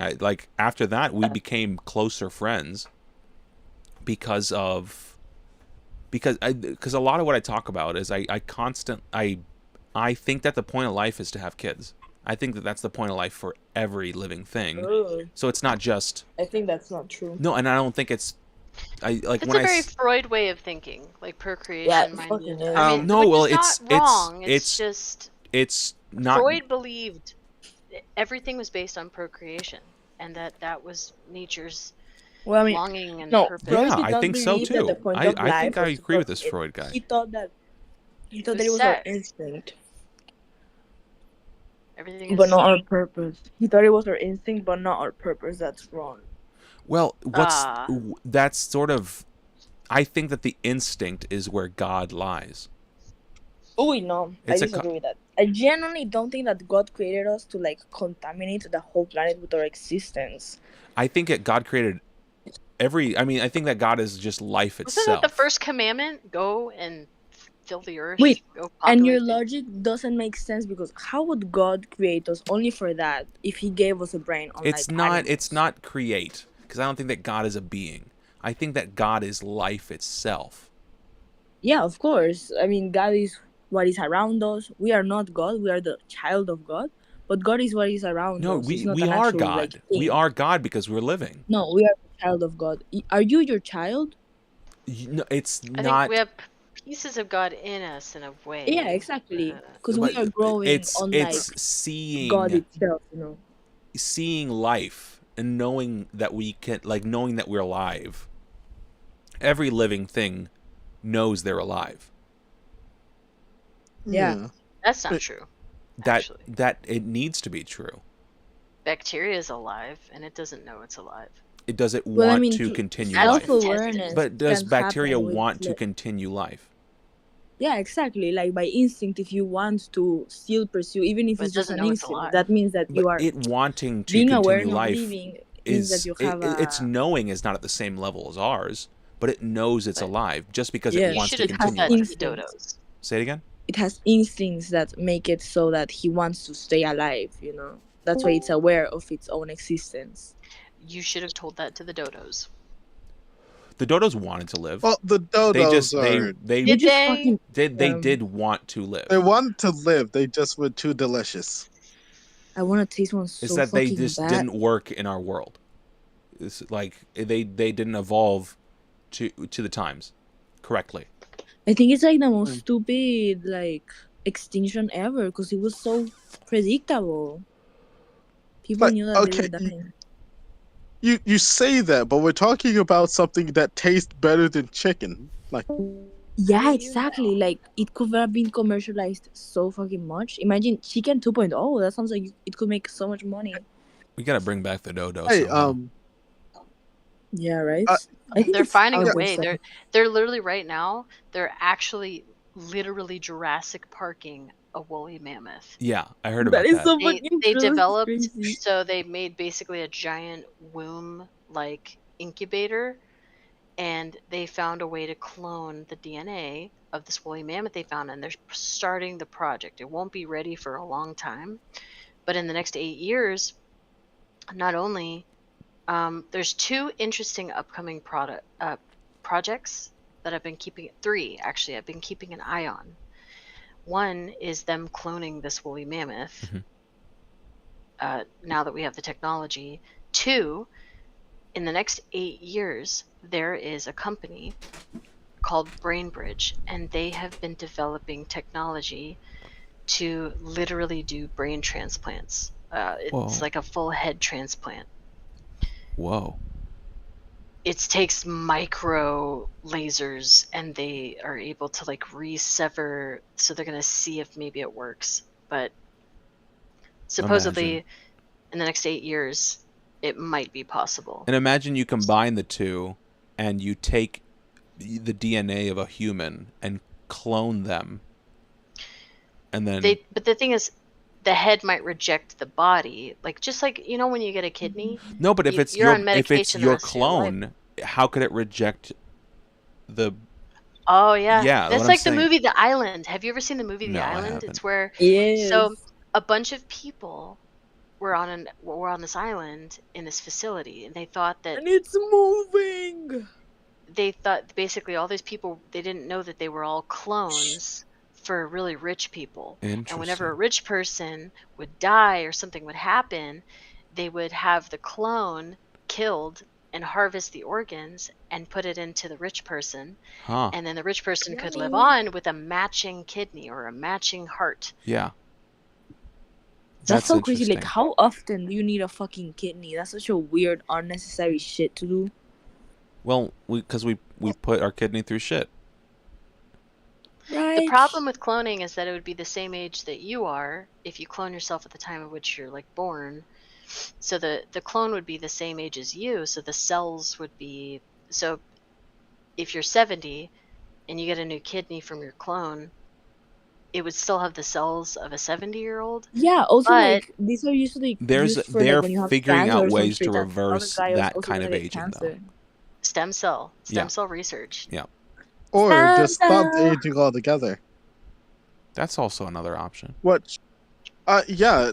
There is this one form of algae that they found that's that's functionally immortal. So if you could figure out how to replicate that on a well, grander scale, being the magnificence that is humanity, then well, you could basically make someone that's like a custody.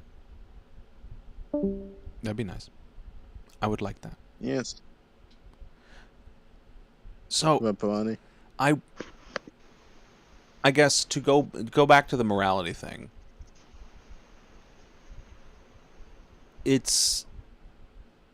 I think that every religion is right in their own way. And I think that the morality that you say is dictated by society is this it uses the same framework that Possibly. religions use. And it's Possibly. that There these is a rules scripture. exist for everyone. There is a scripture that says, even if someone has never heard the word of God, even if they've never read the Bible, if they don't know anything, God will find a way to give them a choice, essentially. There's a scripture, and I don't remember which one, but it talks about how, and what you're describing is kind of similar, like those base morals. We lost him. Yeah. The base morals that you're talking about, it sounds like you're kind of describing kind of what the scripture was, were basically, if a child was raised by wolves on a deserted island, it's the scripture's basically saying God would still find a way to reach out to that person and give them a choice. Yeah. So, Well, it's strange because the only real way to live a godly life is around other people. It's if you are by yourself, then you're not working with. I do think fellowship's important. Yeah. I think No, I think giving fellowship is important. not. It's just part of humanity. It's if you are alone, you're not going to continue humanity. There's no way to procreate. So But I think that's fine to some people. I don't know. I think that they've made it fine for themselves, but it's not really fine for them. Even for them, I don't think that they find that fine. I live an extremely isolated lifestyle, abnormally so, and I'm very happy with it. But you're talking to me, True. so you're But not really isolated. 1 to 2 hours every so often on Discord is enough social interaction to the point where I could go, if I could be on a deserted island for 10 years, and I feel like I'd be one of the exceptions that would be completely fine. Okay. I'm asking, do you want to have a family one day? I'm not against it, but I think that I have I don't feel that, like, people keep describing this instinct or need of procreation, Yeah. right? A lot of women, a lot of my friends in their 30s, okay, Yeah. they talk about they feel this need to have kids and they need to, and part of me wonders if that's just societal pressure. I don't feel the need to absolutely create new life. Honestly, if I want kids, I would much rather just adopt, because there's already kids out there that don't have loving homes.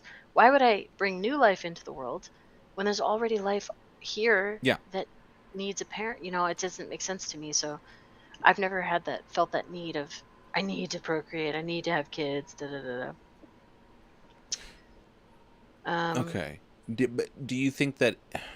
Because I agree with the adoption I've never thing, and I felt think the that, need for a partner either. Yeah. I don't feel the need, because there's no time. Like, if you're busy in your own life, working and learning about the cool things you want to learn about, a relationship is like a bonus, yeah, to your own life. And by the way, I think that's like the healthiest way to look at it, is that you live your own life, and then a relationship's like a bonus, and you guys parallel to each other, move forward. Because I see a lot of parasitic relationships that intertwine everything, like their social circles. Yeah. Well, define parasitic. Like, what do you mean by that? Parasitic. I don't want the definition of parasitic. I want to know what you mean by a parasitic relationship. Right. So there's codependent, and then there's parasitic. A parasitic relationship would be like a young girl. Mhm. Okay, let's say she's 18. She's new to dating. She's new to the world. She meets this 24-year-old guy, and he's got more of a personality. He's got more of a developed social circle, and like he smokes weed and whatever. A parasitic relationship would be someone that is not an individual themselves, that wraps themselves up in that other person and becomes what they want they become what they think they need to be for that other person, and then they lose sight of their own goals and their own life and their own. So it's like parasitic. And then the problem with those is that when that ends, if that relationship ends, you're left with nothing, you know, like, well, I that's don't know. that's what kids are for, no? What do you mean? Like, if that relationship ends and you had kids, then you don't have nothing. You have the kids. That's an awful way to look at it. I mean, it's like, oh, well, at least I got the kids at it. Those kids are going to struggle having a divided home. They're going to struggle having... Struggle is not a bad thing. True. I actually agree with you. I think suffering and struggling, without that, we couldn't appreciate happiness or peace. We wouldn't have anything to compare it to. Yeah. So doesn't more struggling mean more happiness? In some cases, perhaps. But I think there's... I think no matter what, you're going to have struggles in life. No matter what, life is going to shit on you. It shits on everybody. Yeah. Why not set yourself up in the best and smartest financial way? There's a quote I like. Proper preparation prevents piss poor performance. If you set up an environment for that child where they're financially stable, they feel loved, they have two parents, they I feel like they're going to be a better, more well-rounded individual. And not just that, but I feel like they're going to have those skills that they learn from a young age to be able to have a successful relationship themselves. I agree. And that's actually proven science now that I think about it. It is. Psychology's kind of it is. science. And it's what's interesting is this is proven thousands of years ago, and people have set up religions to do exactly that. If you look at Judaism and what it really is it's... I just bought a Torah. Yeah, all it is it's just rules to follow to essentially make it so that the next generation gets to piggyback off of all the progress that the previous generation made. Like, hey, we learned to not do this. Here's some advice to help you out. Yeah, and as long as you follow the rules, science. you will be able to continue the progress. And that may be progress with money, it may be progress with intellect, it may be progress... I mean, it's progress in anything. You just have to follow the rules, is essentially what Judaism is. And... yeah, I think there's more of a divine aspect to it, but... it's... that sort of is the divinity. Because following those rules is more a way of daily, actively sacrificing yourself to show love to God and putting God first. It's more of a mentality of... I mean, yes, it's helpful with like how to navigate life. It's kind of like the Bible's kind of like an instruction manual for Christians, but it's more than that to them. It's also an act of obedience and sacrifice, I think. So I don't know. With the family question, I'm wondering, because I would say that I'm setting my life up to be in a what you would define as a parasitic relationship. How so? Is literally everything that I do, I want to be for her. But that's there's nothing wrong with that. That wouldn't be a parasitic relationship. Why wouldn't it be?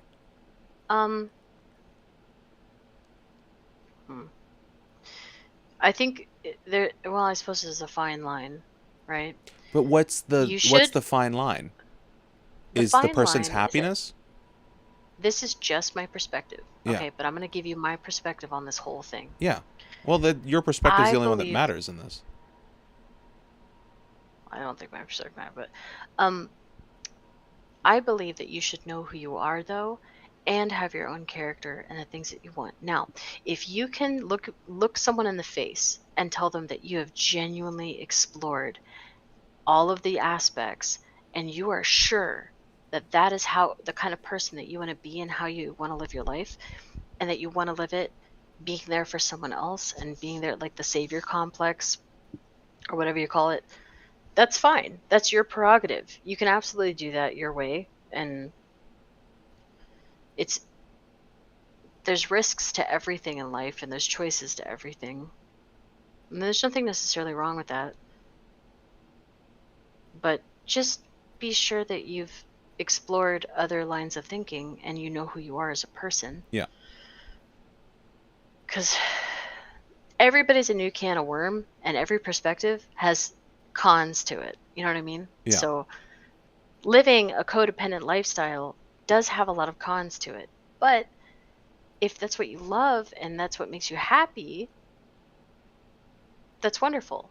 I just hope that you don't fall into the category of codependent relationships where you think you can fix someone, like a savior complex, right? Like Yeah. you find a really broken person or a girl that you feel like you can save and rescue in that way, because people have to fix themselves. Yeah. They have to, like, so it depends. It's very much dependent on the circumstance of the situation. It's that I don't think at the end of the day anyone needs fixing. It's that people have the problems, and the problems is they hurt other people. That's what makes them a problem. So just showing them how the problems are hurting you and how deeply they're hurting you, it does the work necessary to fix the problem. And you combine to that, like, looking into INFP. yourself. Go ahead. You sound like an INFP. What is that? If you had to, INF. I I'm don't an agree. ENTP. Well, at least I was last time. So I was close. So instead of being an introverted, you're an extroverted, this personality type. Yeah. So I was close. Yeah. Okay. Yeah. You're a fixer. You're a I'm a debater, is what I think it's called. ENTP. Yeah, I think it's debater, but it's very similar to INTP. Yeah.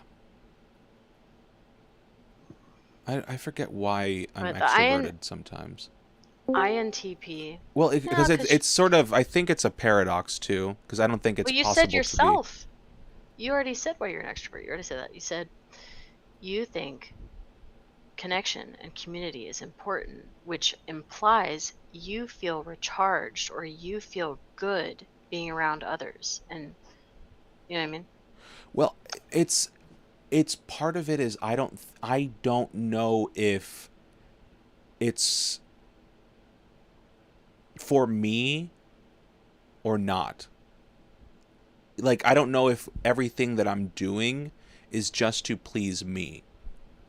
And like, even helping others, it makes me feel good. I feel that's why I do it. A lot of people feel that way. Just make sure that you're not one of those people that either A, is trying to be the fixer, you know what I mean? Or B, you're using it as a distraction and an escapism to not have to face yourself. I've met people that had a very similar mentality where it makes them happy to be able to make other people happy. They're a pleaser. Mm-hmm. Which is fine as long as you're not using it as an escapism or distraction to avoid working on yourself and addressing certain things in your own life that make you unhappy. Does that make sense? It does. So, as long as you're doing it the right way, I mean, I don't see anything wrong with it. Right. It's just most people aren't really doing it the most healthy way.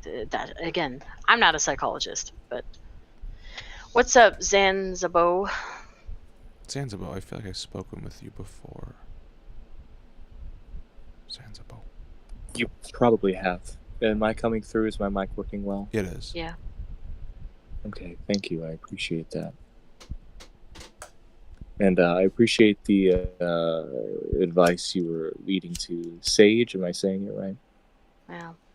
I'm a pleaser. All of my past relationships, a lot of my friendships, it makes me happy to make other people happy.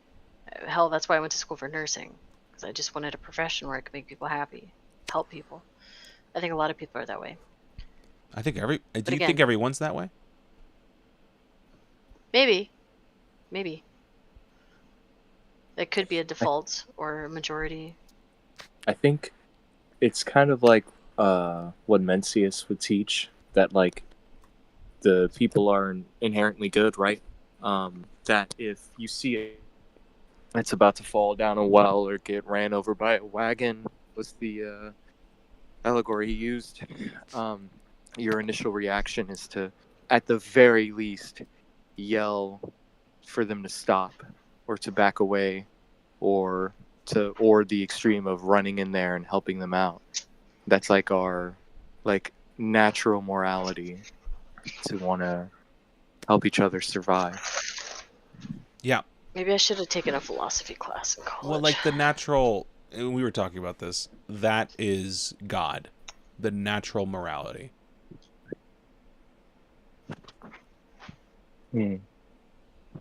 Or that's his opinion. That's Buddhism. That's my opinion. But Buddhism spoke a lot about, because what the fuck is that? this question went all the way to the Buddha, because Mencius had that man was okay. So sorry, Mencius was a student of Confucius, right? So Confucius had his analytics, which was the law, right? He had a law that he was trying to push through the land, and his philosophy, right? And then there were two major students, and two ways of thinking that came out of that. And that was Mencius's teaching, and I can't remember how to pronounce the other ones, because it's like 200 BC Chinese. I can't pronounce. Actually, that's one of the oldest books on the planet. I'm not gonna go on a whole thing about it, but like, You really like to read, huh? I love books. Yeah, I love reading. Yeah, and it was the idea that like Mencius was trying to teach, which his philosophy was the one that won, but that we're inherently good, and then we need to uphold the law because the law can make us even better. And then the opposite school was that man is inherently bad, right? That's why you have like greed and theft and all of that. And we need the law, we need the teachings of Confucius to make us good, right? Have you sound like you've read the Diamond Sutra. Have you? I've read a lot of books. I've read... Okay. So the oldest book in the entire world is the Diamond Sutra, which is from China, and it's a book about Buddhism. That's the Mahayana school. So there's the Mahayana school, and then there's the greater school. No, that's not the Mahayana. But is the greater that's not school. the oldest other book, one though. The other one is the Diamond School, which is what you're speaking of, which is from The India. Diamond Sutra is only the oldest book written on paper, mind you. There are older books written on clay tablets. So the Buddha was trying to talk on that, right? Like, it was like, what is man, right? What is man's nature? And it was like, was it Mencius, which is where we're good? Was it the other one? It started with a Z. It started with an X, but you pronounce it like a Z. It's like, is man's nature inherently bad, or is it a kind of yin and yang where it's like man is a majority good with some bad, or majority bad with some good? And then Buddha basically said, like, none of these are true. Man has no nature. There's only a Buddha nature. There's only enlightenment, essentially. Buddha didn't believe in God. What? Buddha didn't believe in God. Buddha believed in God in a different way. It's like he didn't. They believe in reincarnation. It's not the point. That's not the point I'm talking about, my guy. But you're saying that basically think of it like a light coming through a cloud, right? It's just if you remove the cloud, then there's only light, right? And so it's opening up that enlightenment more and more until you are one with it. Yeah. There is no nature. And so, because good and bad are subjective. And so it's when you naturally understand that oneness and all of that, that you would inevitably become the good that we subject ourselves to.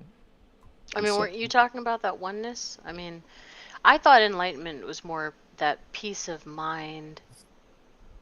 What mind? There is no mind. That's the thing, is that that's the idea. The when internal people talk- peace, I suppose. But that's the thing, is that that's a very Western way of looking at it, and that's why Buddhism has taken the shape it has in the West, right? Is when people, just have like fucking crystals on their nightstand and a tapestry on their wall, and they meditate every now and then while getting high, like, because they find quote unquote inner peace through that, and that's what they believe, like, That's Buddhism teaches. escapism. Exactly. And so it's, well, I mean, and again, this is where the schools of Buddhism diverge as well, which people don't know. Where did you But- learn so much about Buddhism? Just out of Reading, curiosity. just reading. Ah.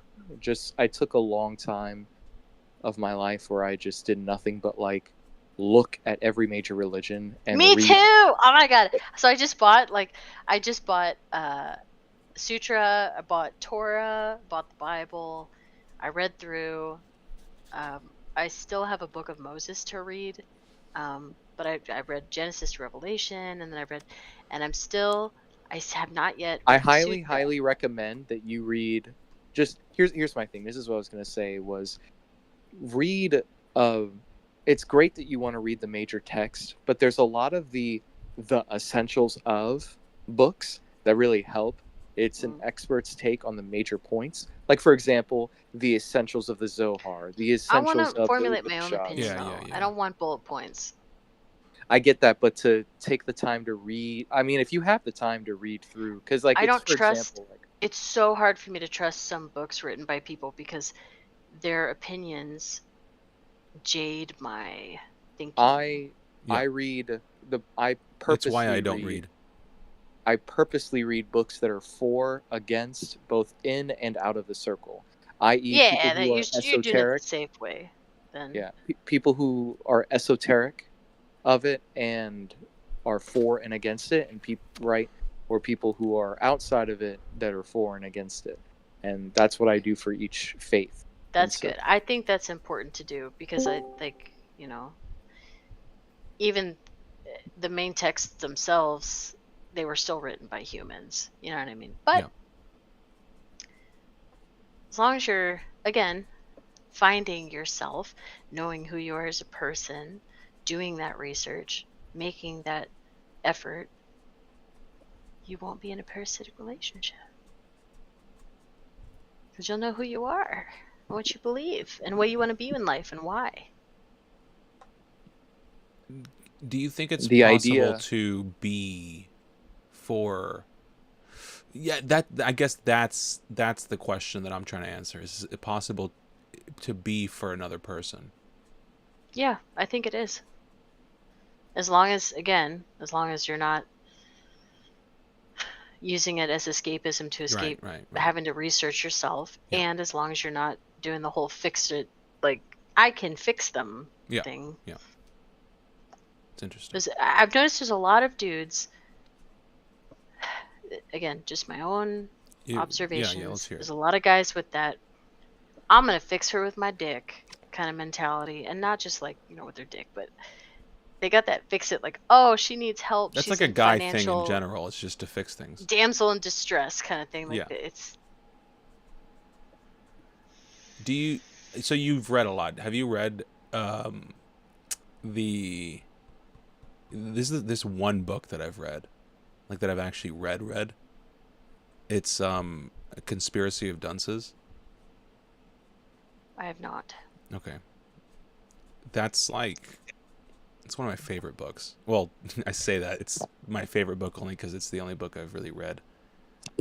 Well, who's it by? It's by what's his name? Why am I forgetting now? The reason I'm forgetting is he's not a popular. I don't know who said all this deep stuff, but I read this book.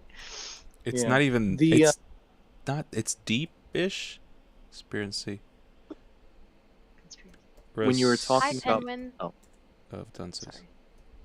Just wanted to welcome When you were Penguin. talking Hello. about being for someone. Yeah. I've read Dr. Gary Chapman, right? The guy who coined the phrase of the love languages, right? I've read 3 of his books. I right? read those too. I read those books too. About the Yeah, love so- languages. Let's hear it. Yeah, the 5 love languages I've read, that just the general one, the one for men and the one for singles. And so Every with dude that, thinks it's physical touch. and so yeah, people, so for one, people speak their love language to others, right? So if mine, for example, I know for a fact is words of affirmation. So if I really care about someone, my go-to is just to compliment them, right? Because that Whereas is I hate I words would of love to. affirmation. That's my least favorite. And Wait, and so really? Yeah, I don't give words of affirmation to give love, and I hate receiving words of affirmation because it just means nothing to me. Those are like my top 2. Well, that's my top Really? ones for Oh like man, I both. like quality time. That's my I like second. quality yeah, time. That's second on my list that's for my both third. And receiving. so Wait, what are the all the idea, So yeah, love it's languages? physical touch, acts of service, quality time, words of affirmation, and gift giving. gifts. What if it's all 5? So You, you well, can you can do have have all. all 5. Yeah, you do. It's just Okay. it's kind of like a It's bar whatever's graph or a dominant. circle graph. Think of it like a circle graph. Like what percent does it make up? Like I know for me, like I don't know what exact percent it makes up, or a tier list almost, if you want to think of it that way too. Like words of affirmation is my number 1, physical touch is my number 2, quality time is my 3rd, acts of service is 4th, and then gift giving is my least. And there's like tests you can take at the end of these books that help you gauge that. But just reading through the book, I was able to and meditating on it, I was able to understand myself in those aspects. But talking about being for someone, one of the exercises that Dr. Gary Chapman uses to help that is basically he literally calls it the love tank, right? So I Yeah. would approach you, for example, if we were in a relationship, and I would go, honey, from a scale of 1 to 10, how loved do you feel right now? Right? Okay. And like legit, like scale of 1 to 10, how do you feel right now? Love, like I'm how loved surprised do you feel? Benjamin doesn't know about the 5 languages. Being a giver, you know. Giver. Right. Have So you like not read this book? what is your answer? If I say from a scale of 1 to 10, how loved do you feel right now? How loved do I feel right now? Correct. Like by who? By like 5 maybe? I don't know. Okay, 5. So how can we help that be a 10?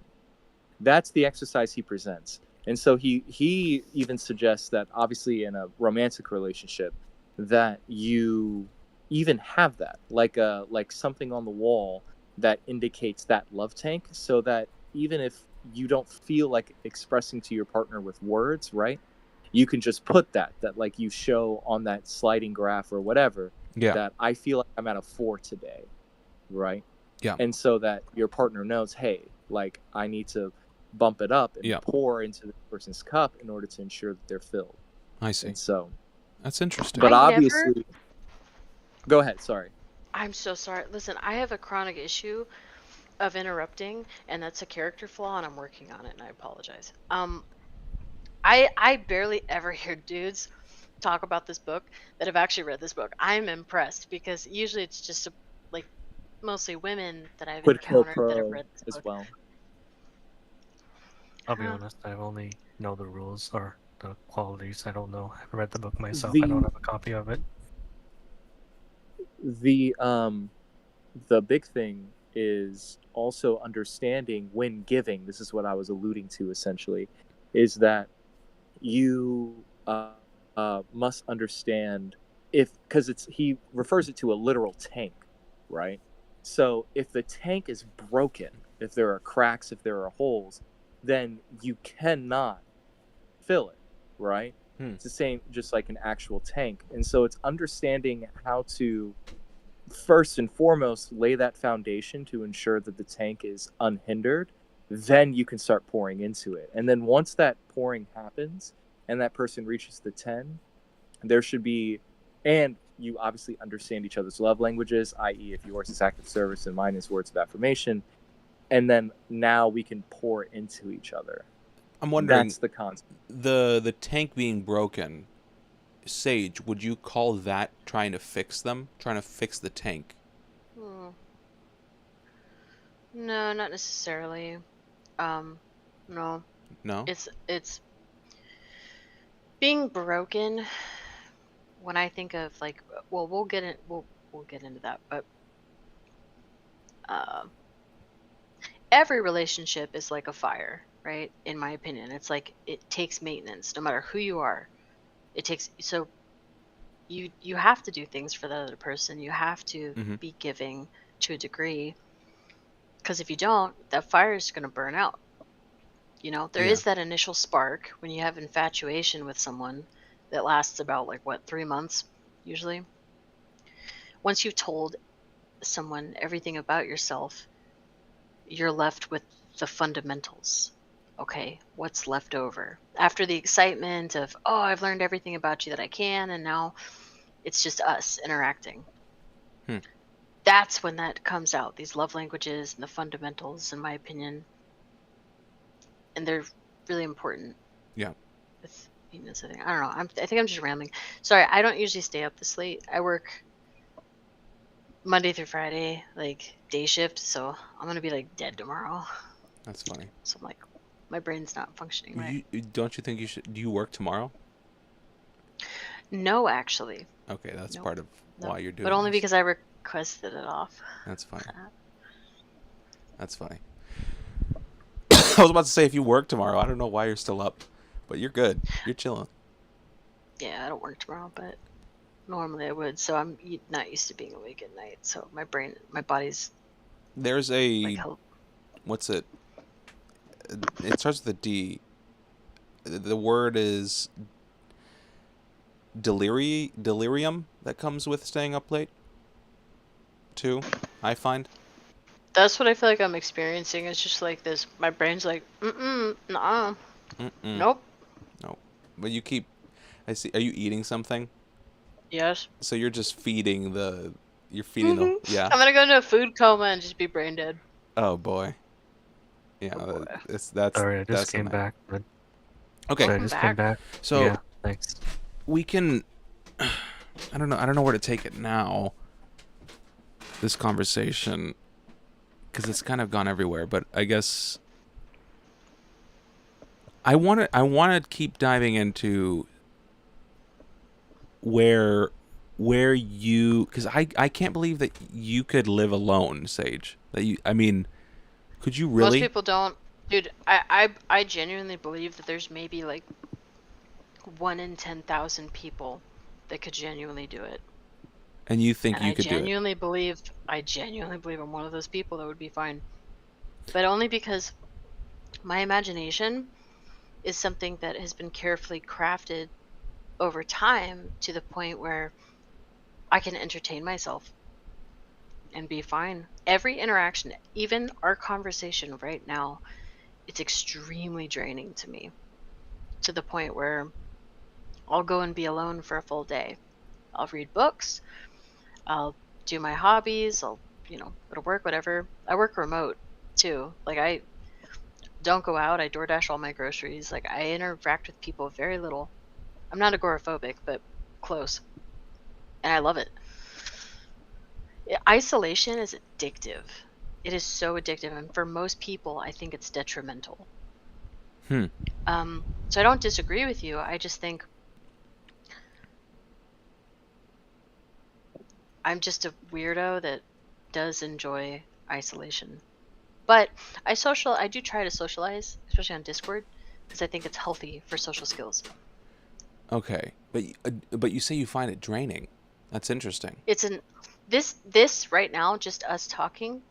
This is exercising It's mentally, exercise. Yeah, or yeah, socially. yeah. I'm working on my social skills, because if I go isolate too much, it's like that homeschooled kid that gets out into the world and then, Yeah.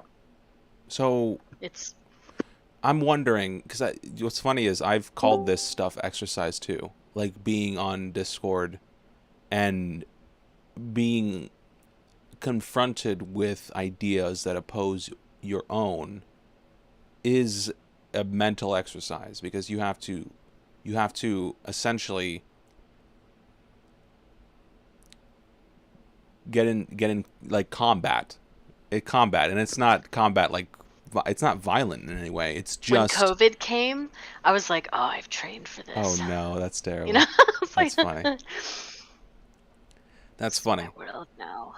But it's I see this what we're practicing right now as an exercise, as something that, because you read a lot, so you take a lot of time of your day adding to the archive in a way, Yeah. adding to what you know. But I primarily read things that excite the imagination, that like fantasy fiction, sci-fi, etc. Okay. Opinion on Tolkien. And What? you so that's interesting. So you I'm read fat. the- Like I could be satisfied like staring at a rock for like an hour. Huh. 'Cause Well, there I'd is a think, rock what kind behind of you. rock is that? Let me I study highly geology. recommend Leaves of Grass then by Walt Whitman. Geology is interesting.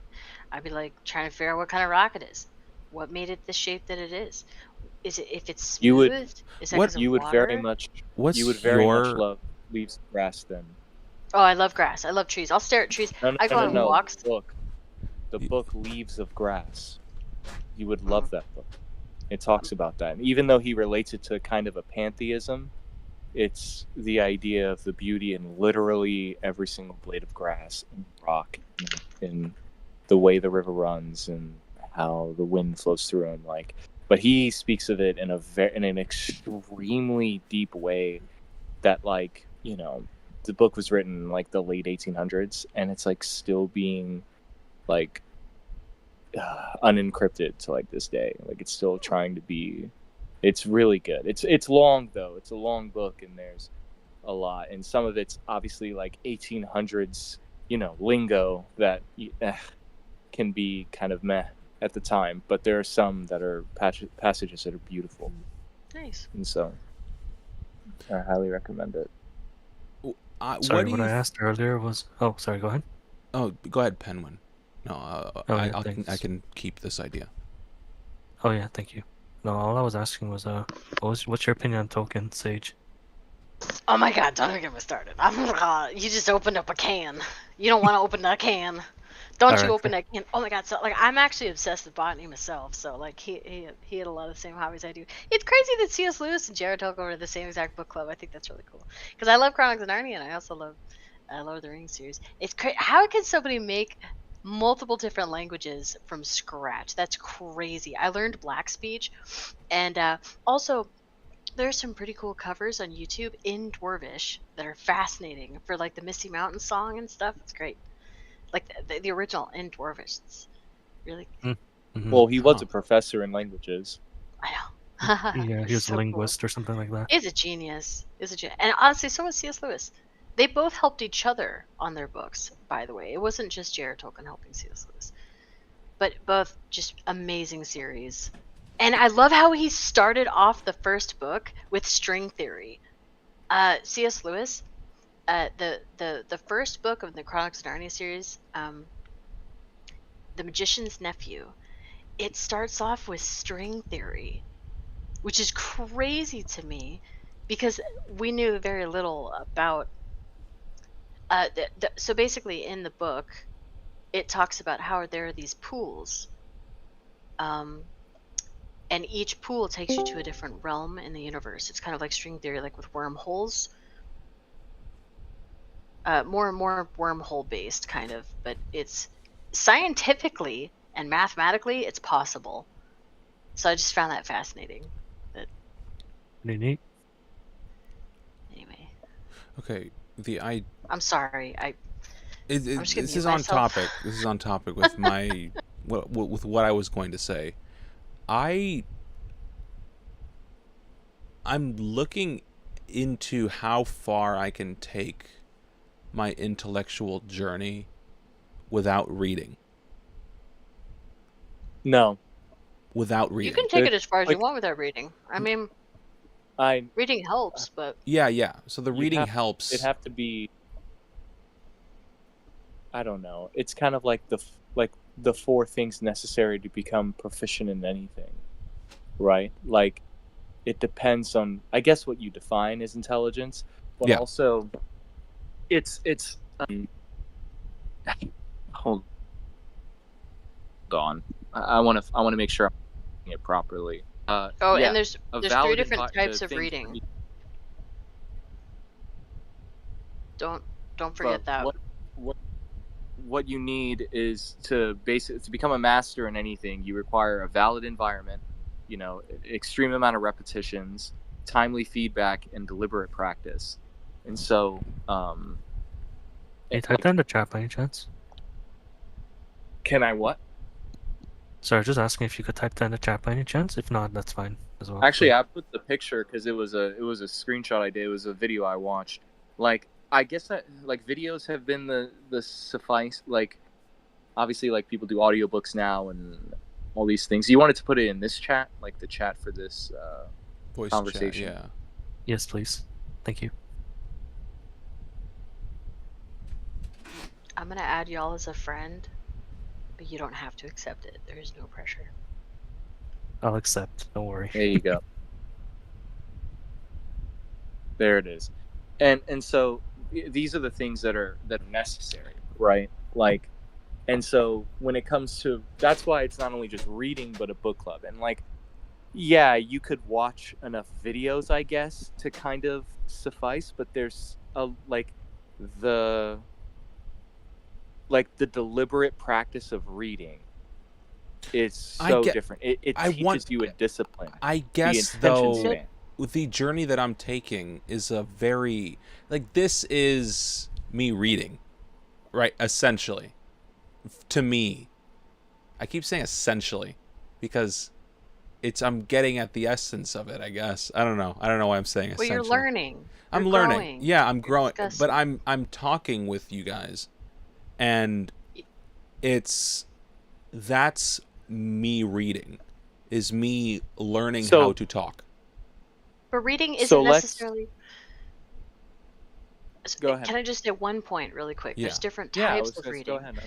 There's the type of reading that is escapism, essentially, where it allows your mind to see movies.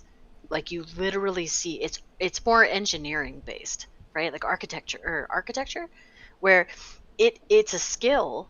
The more you develop it, the more books you read that are fiction that have a setting, the more you're going to see these images in your mind come alive and look like a movie. Like when I don't read for a while, it's very hard for me to get into a book because I can't see these scenes in my mind. Yeah. But the more I read, the more I start, it's like a literal movie. I can see it all in my mind. Yeah.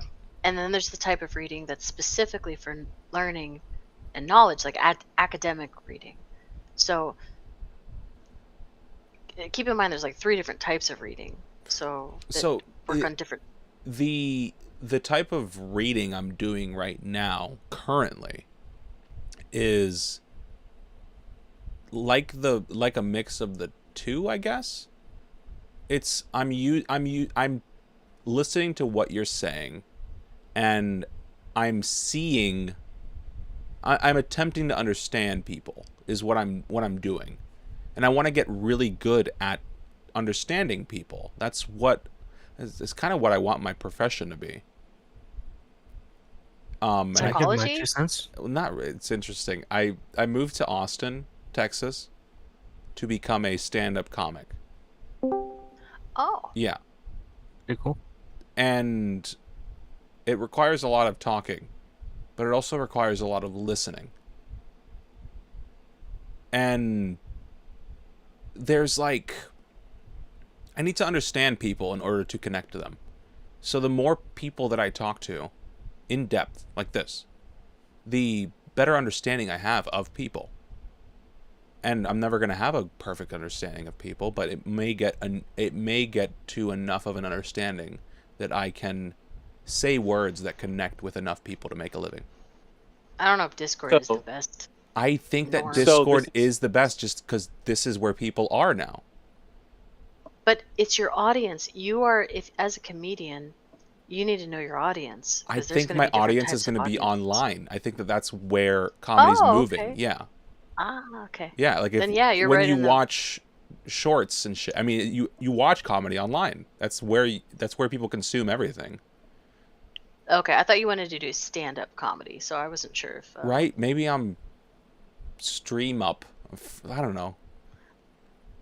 It's different, and it's Pretty it's nice. always changing.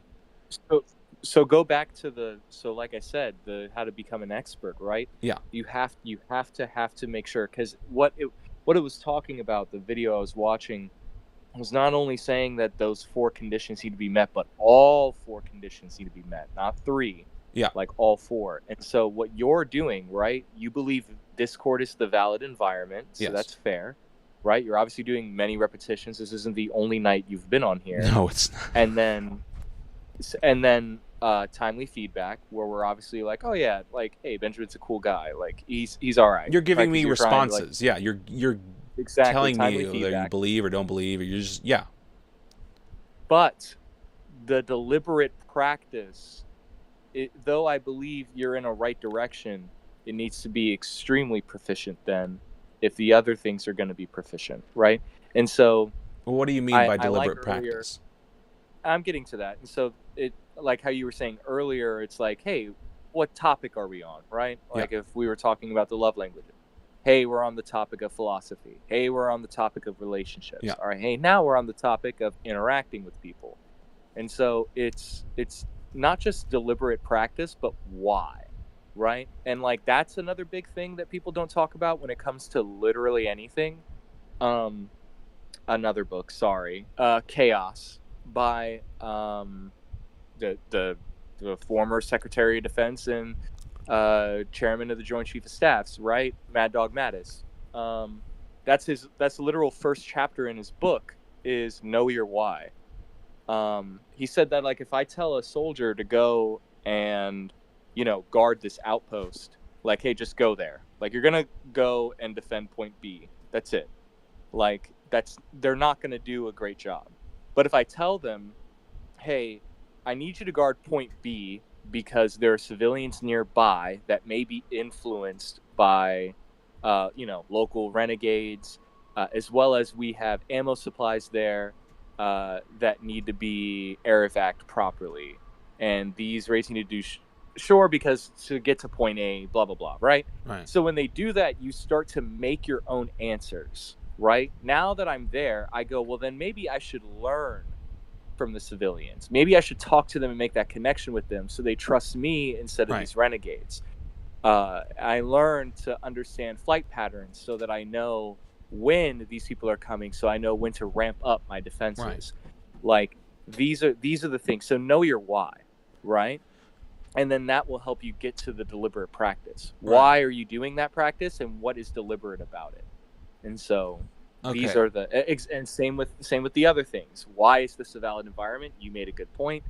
And then, and then how often with the repetitions and why? Well- Like, do you believe because you're not getting enough repetition, or because of you require the different audiences? So Well, I guess with deliberate practice in comedy, it's a thing I don't fully understand it yet, but from what I understand about the comedy that I see and what works and what doesn't, is the best punchlines are the ones that you just give barely, like, there's a fine line between giving too much information and not giving enough information for the audience to make the connection to the punchline on their own, and the punchline being just the final piece of the puzzle for everybody in the audience to look at the picture now in its entirety and laugh at it. I'm trying to understand how to give people just enough information so that they can make the decision on their own, with that decision sort of being the natural decision. Laughter. I'm trying to make laughter the natural decision in my comedy, but here on Discord, it's like I'm taking a different route because it's a different conclusion that we make here on Discord. It's not really a humorous one. it feels enlightening, and sometimes I'm able to sync up with enough people, and they are actually able to get what I'm talking about just through me asking questions to clear up where they misunderstand. And that, I feel, helps me to, I guess, figure out where I'm losing people and fill that gap before the gap is ever made. Then that. Oh, go ahead. No. That's it. That's essentially it. Essentially. Okay. Why do I keep saying So- that fucking word? Keep going. I think that that's why reading then needs to be one of your avenues, because part of it like comedy is entertainment, and this form of entertainment, like some of the best jokes are usually storytelling. And so the thing of storytelling, like that's why, like a lot of let's say hood comedy, right? Like black comedy, like Black Twitter and all of that, Yeah. which right, my domain. So when you look at that, right, you see like some of the funnier people are not just the ones that are very relatable, but it's the ones that like use really, really, really crazy words, like just really auspicious words that are like unnecessary to describe something, and then people will like, and that's where the feedback is like the comment section, where it's just like everyone's quoting that word, and it's like why was he being so delirious, like something like that, right? Yeah. You know, they always harbor on that one word. And so the storytelling is not just the story, but it's how you're presenting it. And so that's usually where a lot of the comedy comes from, you know. And that's where you need to find the difference between just like a joke you obviously read, but a joke that is like meant to be heard. So It's Scared to like make a shot at a joke. like okay, there was one it's like guy goes in to the doctor's office, right? Mhm. And he's like, doctor, I have he's like, yeah, I know you have a stuttering problem, that's fine. So what I've realized is that you have this stuttering problem because you have a massive cock, right? Your cock is just huge. It's absolutely illustrious. right. You know, I've never seen one like it. Honestly, it's like 2 arms. And the reason you have this stuttering problem is because all the blood is rushing there instead of to your head. So what I'm Yeah. going to do is I'm going to make it smaller, you know, just average size, and then the stuttering problem will go away. Thank you, doc. That's fine. You're good. Just go ahead. So he does the surgery, and then you know, he comes back a week later and he's like, Doc, I can't do this. Like my life is insufferable. Like I want my dick back. And the doctor's like, fuck off. So that's the concept, right? It's not like the story in itself is not too crazy. It's just how, Yeah. right? It like act of stuttering, and then I didn't like. That's it. Like I gave enough information, like you said, that you came up with the conclusion, and it's not like a wild like thing. And then I tried, because whatever, it's been a long time since I heard that joke, but like, you know, add like unnecessary details. Like Kevin Hart does that a lot, like where he points out, like at the roast of Tom Brady, he like points out a lot of the times, a lot of his comedy, a lot of his jokes was pointing out how other people were funny. Like he's like, hell no, like that was a like, why is the white community so obsessed with dick jokes? Like just something like that. Yeah. Or you know, That's something like that. well, that's something I learned from an older comic. He explained to me that when something funny happens, let's say someone like gets like trips over while crossing a crosswalk, you don't like the first thing that you do just naturally for some reason is you look at the people around you's reaction.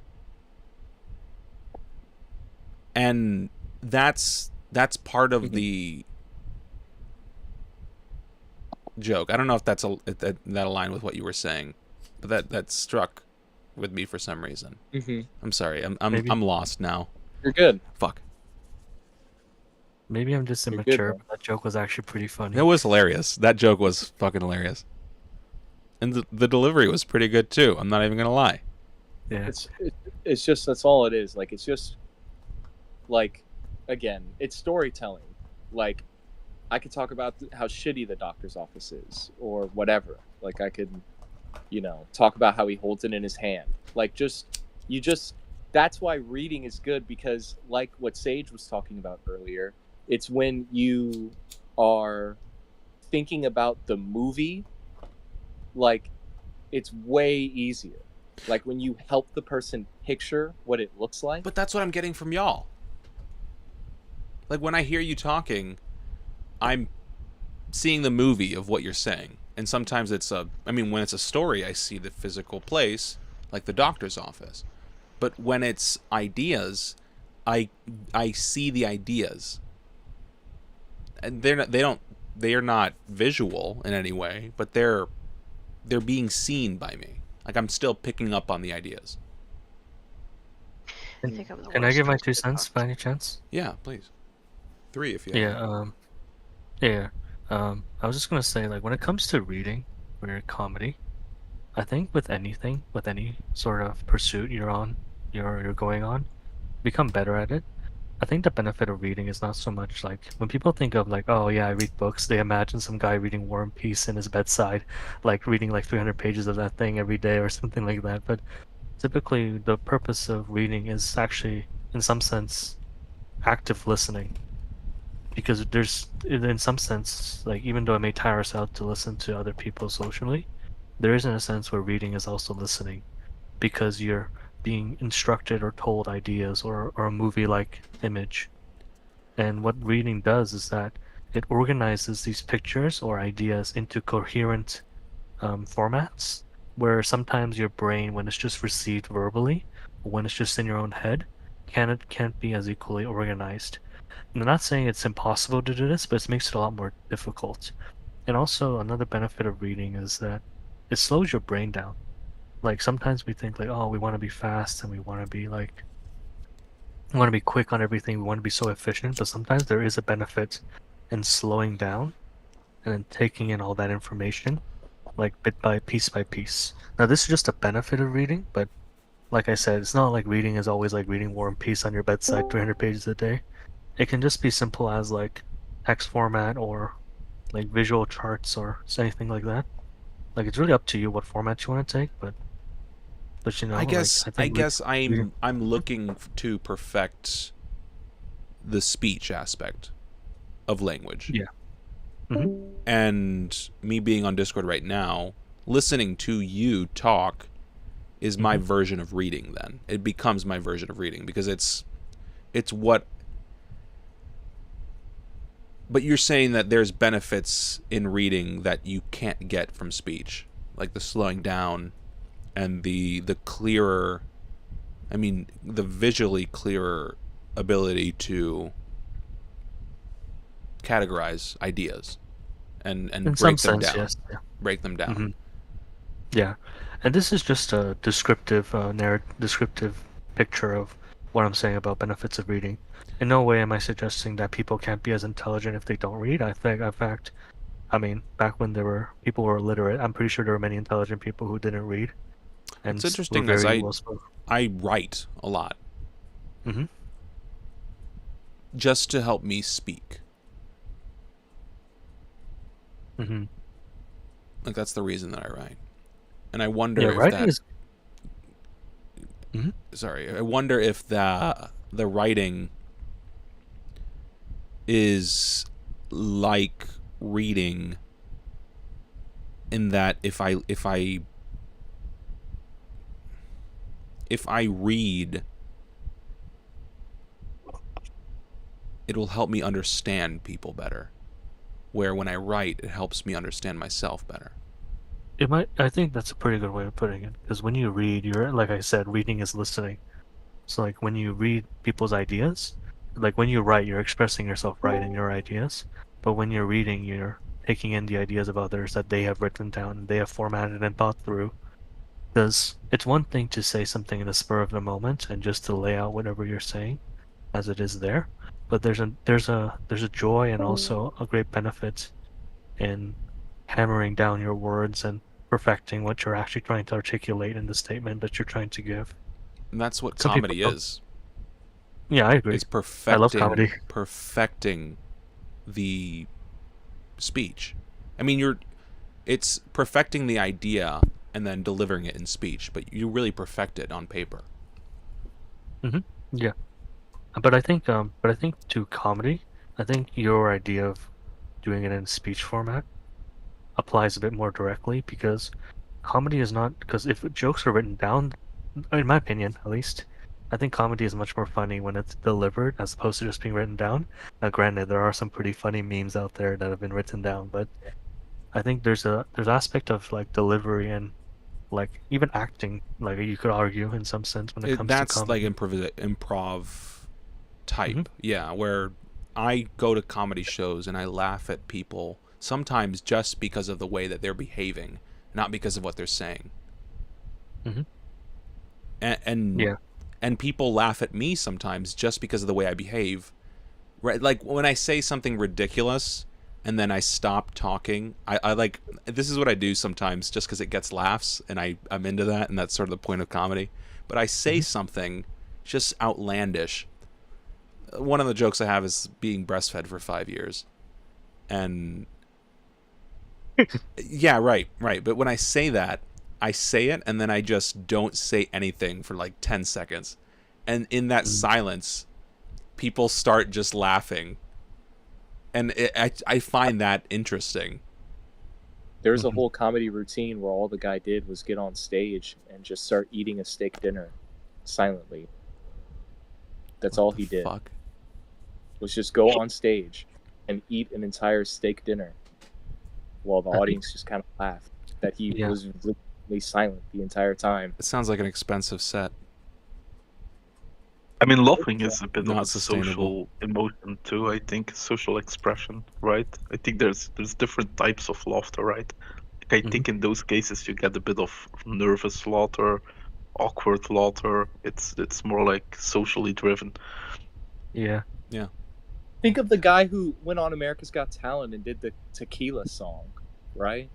Like he just stands there for 3 minutes while the background music of tequila plays, Yeah. and then finally after 3 minutes he's like, tequila, and like the delivery is that he's just standing there in a nice suit, staring at you, like staring into your soul. Yeah, and part And of he's it's in like when he's doing you it in this think he's environment where gonna- people are doing the craziest things, and he's going up there Yeah. just saying one word as if that's equal, and that's But funny for some he reason.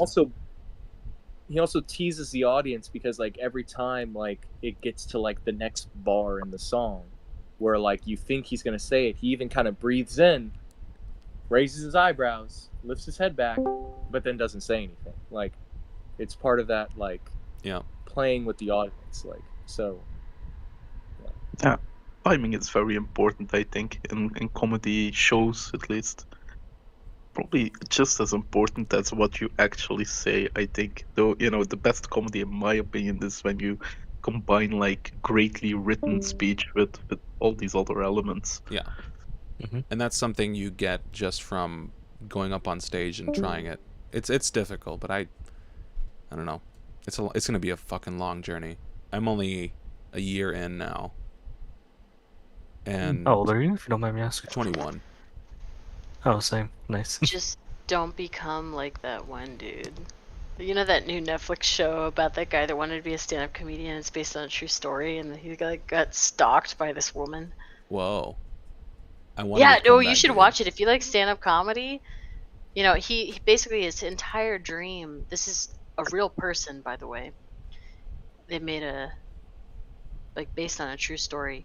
He wanted to become a stand-up comedian, but when he was trying and when he was new to it, this woman started stalking him, and she would show up at his comedy shows, and she would it's crazy. It's what's it called? It's that brand new show on Netflix. I want to watch it. I want to be that guy. I hope women stalk No, me. you don't. I hope. You don't want to be this guy. I hope. I mean, women he stalk seems me. to have made a bit of a career out of it, out of getting stalked if he got a Netflix show. Like that deal. I don't think that's good for him though. I love Bo Burnham. He's kind of a Oh, he's virtual funny. My comedian. brother loves him. Yeah. He's a good He did example stand-up too. of what I want to do. Get into writing music too. That can help. Yeah. You can write I little fucking songs, love to sing entertain. so much. I think Good. I think for you, like I think every comic or comedian's best arsenal is literally like his own darn brain, and also like literally everything around them.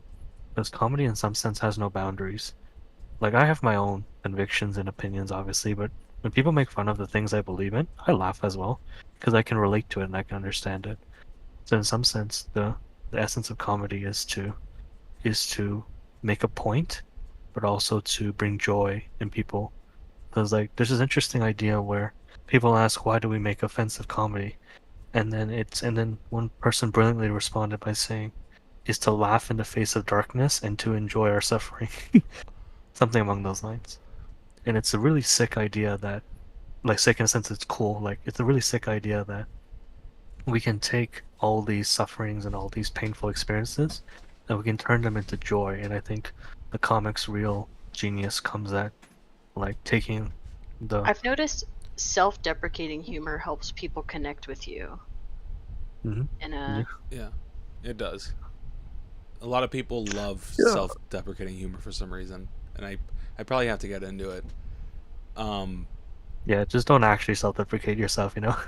Yeah.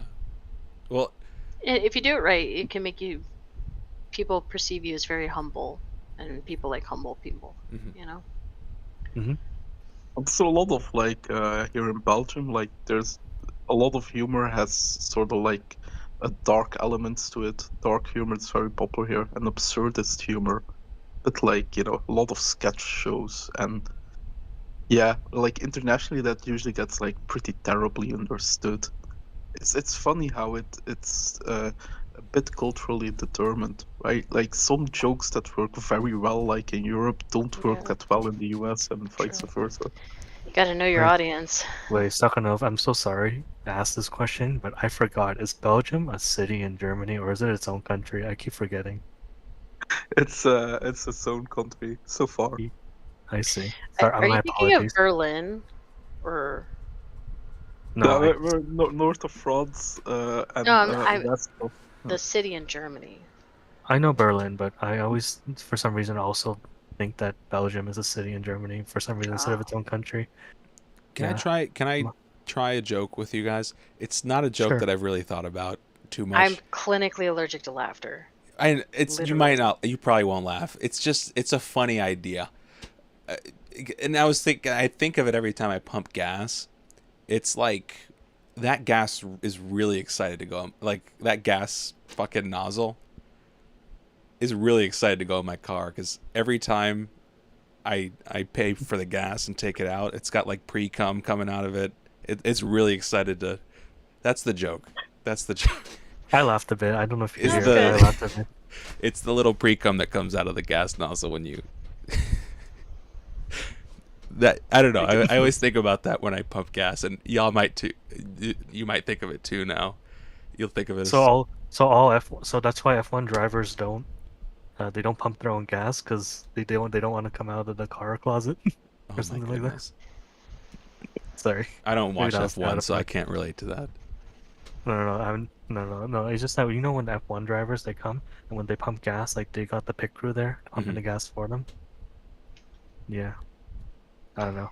I don't do comedy, so I'm not. It's very fine. good I at don't- comedy. I'm I the even know. worst I don't even person to ask about comedy. I don't know anything. Here's another one. I want to try and work this one out, and maybe you guys can give me insights into how this could be delivered. But I'm a virgin, Sure, shoot. and I want to use that as my self-deprecating thing. But I don't Okay. know how to correctly deliver it. Like I don't know how to. Tell a story about a negative experience you had with a woman, something embarrassing, and play off of that. And one thing that I would recommend for you, Benjamin, that I think would be very beneficial, that gets those creative juices flowing, is take an improv class in your local city. I have already. Okay, Yeah. Austin has improv is great. Improv is how you Fucking develop love that. improv. Yeah, it's a good thing that you can develop your witty, quick skills with Mhm. that. It's good for crowd work, I I think there's heard. a lot of humor there. Maybe something with like incels or something. I mean, I'm a virgin too, Yeah, I'm but a it's voluntary yeah. celibate. Yeah. So how about this? Why not Like, do a yeah, skit about so hey, how's everyone doing today? Yeah, so I'm a virgin. Yep, and then add like a little long pause, just like make them laugh, and then say, um, now being an online individual, right? I don't know how many of you spend time online, Discord, other chat platforms, blah blah. Maybe not name anything specific, Yeah. but just say, well, as you know, the status quo on the internet is, oh, me like girl, send dick pic. Da da da da. Like you could just play off of the current Yeah. online culture of how dudes just send dick pics, they're thirsty, and work your little gas pump thing into there. Men on the internet are kind of like a gas pump. They are so excited to talk to women. You get that nozzle close to your car, it's already pre-coming. Oh boy. Like kind of work it in there. I don't know. Yeah, yeah. That could probably that could work, 'cause it's like along with the That way sexual you theme. get to Yeah. work that joke in there, but it's in the same vein of you're speaking to a culture. It's because you said your audience, you wanted them to be like online people, Yeah. right? So placate the yeah. online humor like games, anime, conventions, Yeah. comics. Yeah, and the people don't That's really it's interesting, people don't really get into that enough. I think it's because the age that I am, I'm relatively young compared to the audiences that go out for comedy. But as I continue down this path, I'm going to keep getting older, but so that is is my young stuff. audience. What are you talking about? This No, new yeah. age nerd wave, like But what I'm saying is the people that show up to comedy shows, they aren't nerds. They're all in their 30s and 40s and 50s, because they are the ones with disposable income that can afford $30 a ticket but they'll shows. be entertained to hear you talk about your experience on the internet, even if they don't know anything about it. You can make it relevant to them. Like, you can talk about how, because a lot of these people are probably going to have kids. Yeah. Okay. You can talk about how I am never, if I ever have a daughter, I am never letting her on the internet. Because let me tell you, and then go into talking about the dick pics, and then you Yeah. can kind of like hit all the aspects of, hit every audience in your skit Yeah. with different forms I of humor. wouldn't worry. I mean, being youth is attractive anyway, right? And people like I'm in my late 30s. You like reminiscing about like your younger self or like what younger people are up to. I think there's a natural appeal there. I think. Be Yeah, that's Yeah. true. self-deprecating to your generation, if anything. Yeah. Be like, the olders, man, so the boomers will love that. Yeah. Just be like, yeah, people my age, I'm a part of Gen Z, right? Because you're Gen Z. I am, yeah. So be like, don't even get me started on Gen Z. I already know what you're gonna say. Well, let me tell you, it is definitely moving in the technological world, and you could just like lead into that, and they'll love it. They'll eat it up. They'll feel it's a relatable thing. Oh, haha, yeah, he's talking about Gen Z. Yeah, I agree with that. And then Yeah. Yeah. I mean, Shit. there's 100 ways to do it. You gotta find like your own way. And I was don't know thinking anything about comedy, so maybe I'm. No, a lot of what you're saying is actually resonating. Like it's good shit. Also, I think it don't be works afraid to well for- experiment with your jokes as well. Like, do them over and over again, and like deliver them in many different ways. Like, just be like a scientist in a lab, but except like you got an infinite arsenal of chemicals at your disposal. Yeah. A lot of You know what you words should out do there. to start out to get that experience? Like, write something out, okay, and just start going to local bars, ask if you can do a skit. You'll find gigs. Start with those small gigs and get that practice of standing in front of a crowd. And the most important thing is not necessarily to be funny, it's to learn. It's to learn to take criticism. It's to learn to relate. Sounds like you're doing that research already. Anyway, I'm delirious, so I'm gonna go. Hey, you did a lot. Thank you for everything. And remember to tell your mom thank you for me. Yeah, my mom's the best. I don't know about that. This. Maybe when my Mama. mom Really dies. think that's scary profile pic of goddamn the cartoon show. it's It's strange SpongeBob, man. to Get it look at, right. but yeah. A cartoon show. I don't even like SpongeBob. Well- That's the funny part. You like Patrick.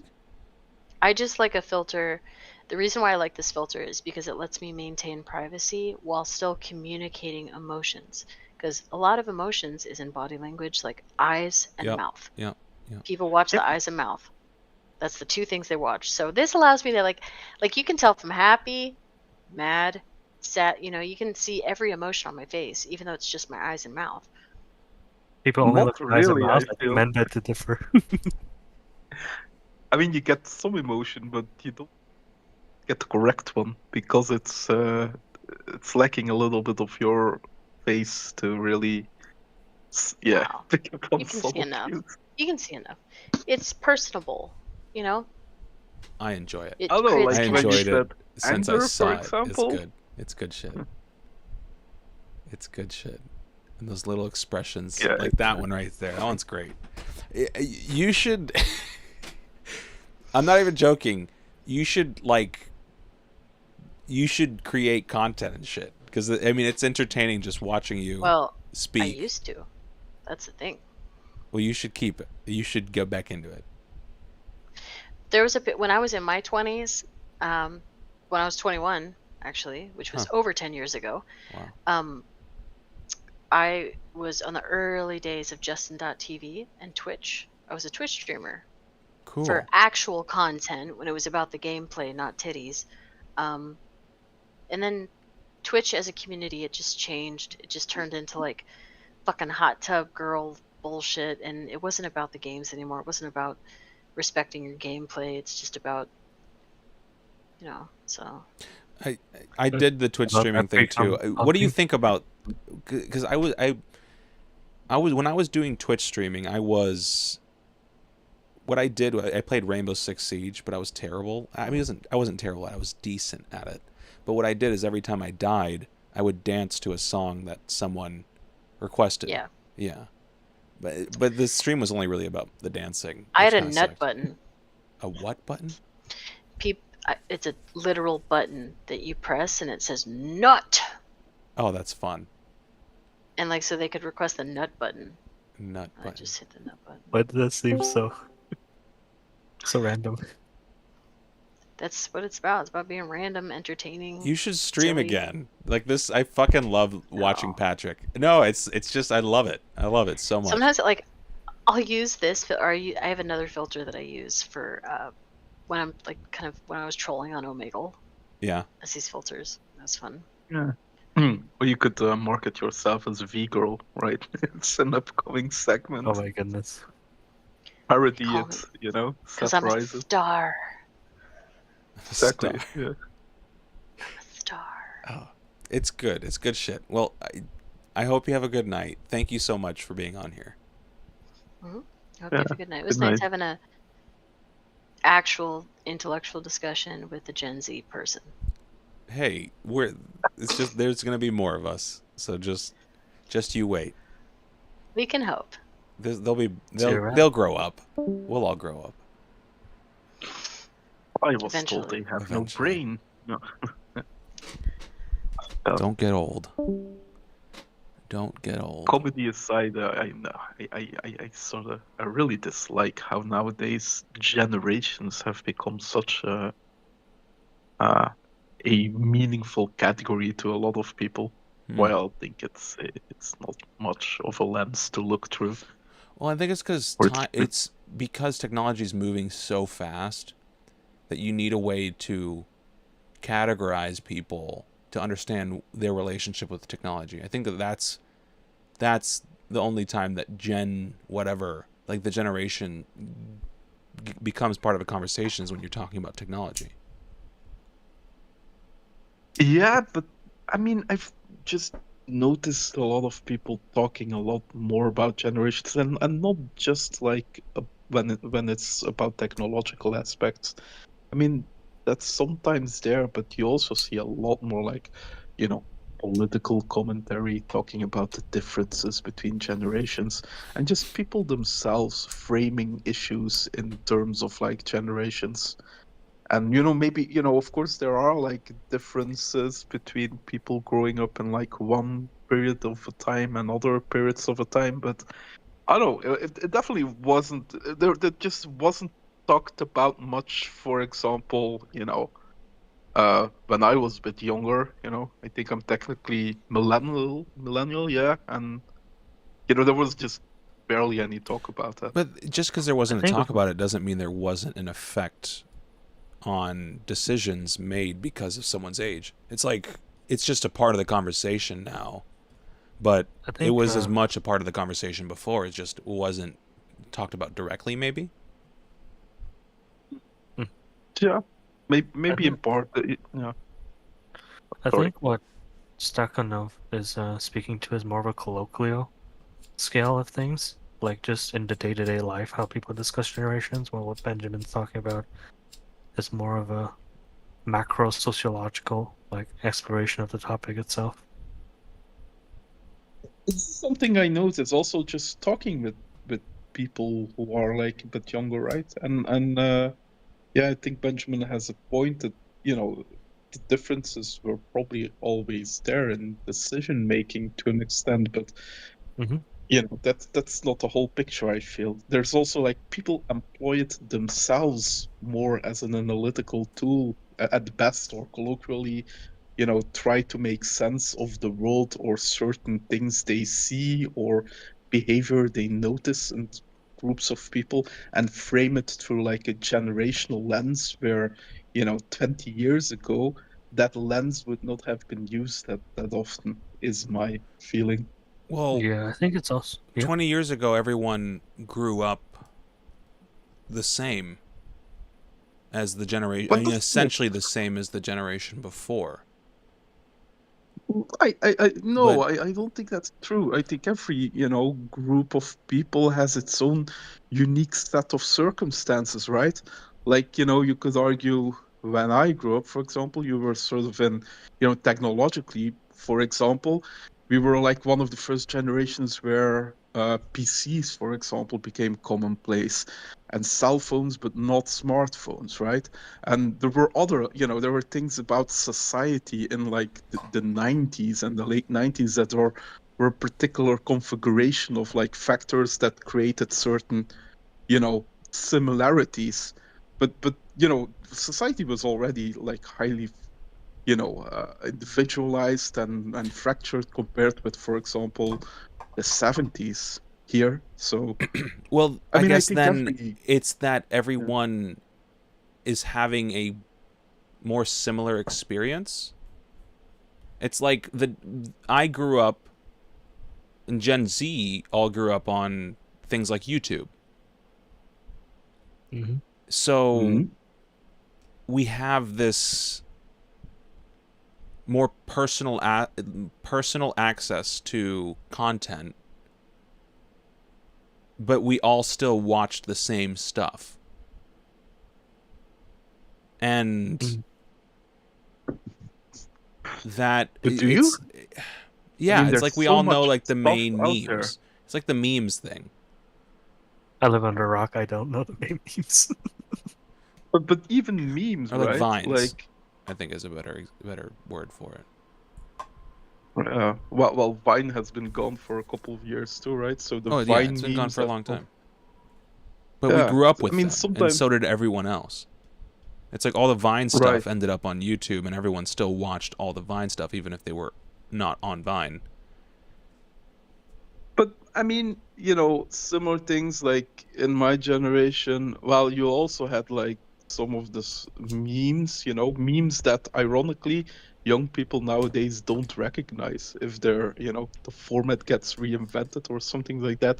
Or, of course, television would be a bit more, I guess, dominant, right? Or it would have been sort of like mixed media, people still watched more television, I think, but then pop culture would have been like something you all watched, right? So the idea that, I mean, I think your partially right. Like, there's certainly things about all using like TikTok or YouTube or these channels that it's sort of like a unifying force, right? It's a shared experience to an extent, but those kinds of shared experience, I think, were always around. You know, it's just now it's But they were TikTok. more individual 20 years before. ago, it was.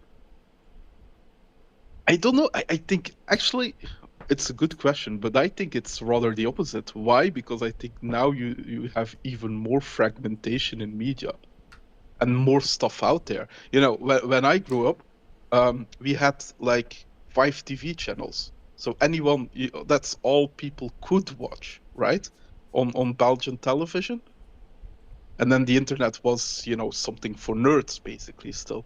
So Mhm. there would be a bit of like a nerd culture for people who were very much into like gaming, and social media wasn't a thing yet, right? But chatting was on like MSN and ICQ and things like that. So that would create a bit of a shared culture. But I think if anything, it seems to me, right, that you know, now you can have, okay, you have the shared experience of TikTok, but within TikTok, I mean, it's even a thing, right? Everybody creates their own feed, you know, people are on different parts of the algorithm. There's jokes about, you know, oh, you know, I'm on straight TikTok or things like that, right? So, which already kind of shows to Well, me that that's the there's a level of, evolution that it got to, but that's not what like let's take Gen Z as the people that are being called Gen Z, like in normal conversation, because it'll soon be Gen A, and the conversation about Gen A will be different because of the way that they grew up and are growing up right now. Is they're growing up in this world where now everyone, now it's way more fragmented. But when Gen Z grew up, it wasn't as fragmented. You feel that? The Okay. internet. I think that's true. But, you know, ironically, I think, and there's sociological research about this, right? Like individualization in Western societies, that's a long-term trend that has been going on for decades, and that's still continuing. So yeah, probably Gen A is even more fractured.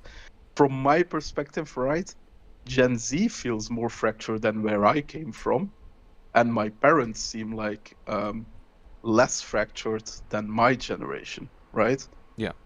So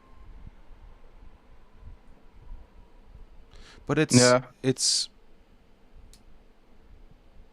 I wonder what that, because the generations are being brought up in conversation because people seem to think that it matters. So is the question whether or not generations matter, like the separating people by generations matters? Does it matter? Is there value in separating people into generations? I think to some extent there is. Yeah. Is the value increasing? Depends on who you ask. If you're asking a sociologist, then probably, but if you're asking the common person on the street, probably not. No, I'm not saying, I'm not, like, let's say in general, is categorizing people into generations, is it mattering more and more? I think it's less so because we're intermingling. Yeah, I think less so, and here's why. Even though I do agree that generation differences do exist and that they are important. Yeah. I think also there's also a fact that it speaks to that people are becoming more and more globalized, in the sense when I use that term, I'm not using it in its raw definition, but what I mean is that people are becoming more and more integrated with one another. Mm-hmm. So it used to be before that you were like separated by grade or like by age or by life stage, right? But as different people or location at different, or location, yeah. But as different people interact with others, and then as they grow up in different generations, and also they're at different life stages at different ages, or going back to school or going to school later on. I think that age, at least in terms of a generational age, that difference is decreasing quite a bit. Like, not difference, but that barrier that keeps people from integrating intergenerationally. Of course, like maybe it was more so in the past, generations mattered more in terms of how to relate to one another because of the pace of cultural change, as you mentioned before, Benjamin. But Yeah. I think because everything's moving so fast and because of the global net that is kind of colonizing all of people's minds into kind of like a more unified sensibility of social culture, we're moving to a pace where people are less and less worried about age unless it's for very specific reasons. Like, for example, like I'm in uni right now, but one of my closest uni friends, he's like a couple years older than me, but we get along pretty well. And maybe that's just because of our interests or whatnot, or how I grew up, despite being a Gen Zer and him being basically a millennial, like like the last generation before millennials end. But Well, yeah, I think another aspect is workforce. I think that may be why is that like people are there's a change in the way that people are living their lives, and it seems to be that younger people are living their lives in a similar way, but in a drastically different way than the people before them. How do you mean? And what ways then when it relates to work? I think like quick turnaround times, for example, being so common now in lower income jobs. Lower income jobs sort of being reserved for younger people with less experience. And before, there was a sense of that job being the only option for young people, but quick turnaround times sort of means that these young people, they're getting jobs and then they're leaving them very quickly. And that's a new thing that's happening that didn't happen before. It's intensified probably, but for certain subgroups at least. Because to an extent, it's always But are the been subgroups the case, young people? Is the subgroup the generation? I mean, yeah, to an extent, because young people in companies have generally, and you can see that in the figures when there's restructuring, things like that, it's usually young people are more at risk. So it's always been true to an extent that young people had much larger quick turnarounds. Actually, it's kind of funny, because the discourse when I was like 18 and 19 was this similar, right, but different in the sense that until then, in Belgium at least, right, like I think US and Europe might be a bit different here, but the people tended to have like lifelong jobs here. That was kind of the norm, or like stable careers of like 25 30 years with a company, or just one job. In our generation, that was for young people of our generation, that was no longer the norm, and that was shifting, right? But I hear you. I think now it's like the quick turnarounds you're talking about, especially in some sectors, are even much shorter, right? Yeah. So it I think it's part of a longer term trend of like Interesting. quicker turnarounds. But it's becoming such a part of the conversation, maybe because it's starting to affect the world more and more. Also, just to add to that comment about. Go ahead. Yeah, sorry, thank you. Yeah. Also, just to add to that comment about job commitments and loyalty to companies. Another reason that's changing is because companies no longer have incentives to reward loyal employees. Because if you look at the past, for example, like it was talked about in an economics video actually that I saw before, that you used to be given a gold watch after you worked for a company for 40 or 50 years, and that was like a custom that they had back in the 20th century. But that's like you never hear of that anymore. And why is that? Because for some drastic reason, companies have found it much more efficient to hire for managerial positions and for higher upper ranking corporate postings. That's much easier to shift around different employees from these different companies rather than one entry level position and then that person in that position working their way all the way up. Sorry, 1 second. I think there's a lot of parts you can analyze here. I think work culture is changing, company culture is changing, and it's a dynamic, right? I think both people nowadays, I think people nowadays are less likely to be loyal to a company and weigh their options, maybe change around jobs when they think it's opportune for what they think is important in their Hmm. life. And I think companies do the same, but from more of an economic, logic. Yeah. Policy-wise, I don't know enough about what exactly is the framework in the US that might have contributed to that trend. Well, I don't think policy has anything to do with it. Funny enough, like I don't think that policy can to an fix. extent, right? Like, for example, right? Like, in Belgium, we are known for a fairly inflexible labor market. For example, if you fire here somebody who has worked for a company for 10 years, you have to pay them like 2 full years.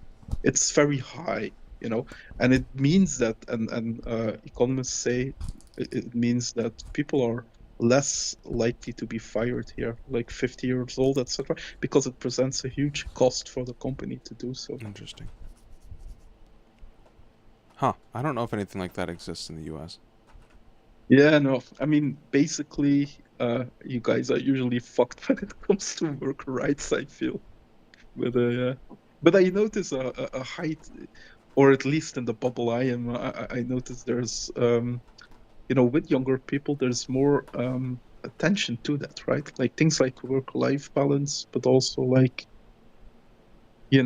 worker rights. Maybe I'm just hoping for that. Yeah.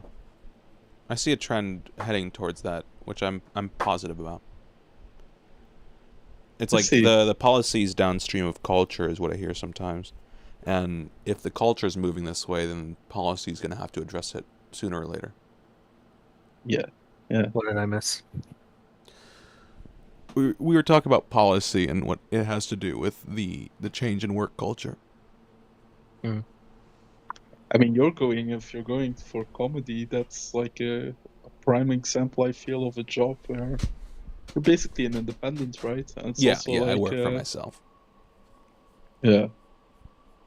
I actually intend on working up to the point where I can hire people. Like I kind of want to be a producer rather than a comic now. Producer of like music? Of Or comedy all content. kinds of- So whether that be online content or in-person content, I think I want to, and I think there's more value in producing online, like content online, for example. So being able to help comics that are already successful venture into online is something I see as very valuable. Sounds pretty nice. Yeah, that's the way I see myself moving. I don't know if it'll work, but there's things in that I'm seeing that lead me to believe this. So I'll see where it leads eventually. Well, I wish you all the best. yes, you as well. I'm actually gonna go. It's 3:30. Sorry I didn't get to talk with you. Goat. It's good. Goat. I know you like to talk about Islam. We will talk about Yep. it one day. I hope so. Promised you. Actually, can recommend. I'd love to recommend a YouTube channel to you. Maybe you find it interesting. Yeah, sure. He posts interesting shorts, so they're very short. They're very easy to consume videos. Okay. All right. Good night, man. Did you Benjamin. post it in the? Best of luck. All right. Here, I'm sending it. I'll open the link and then I'll leave and then I'll open the link. Okay. But thank you Press this. so much. I copied the link. I'm just sending it. Good night.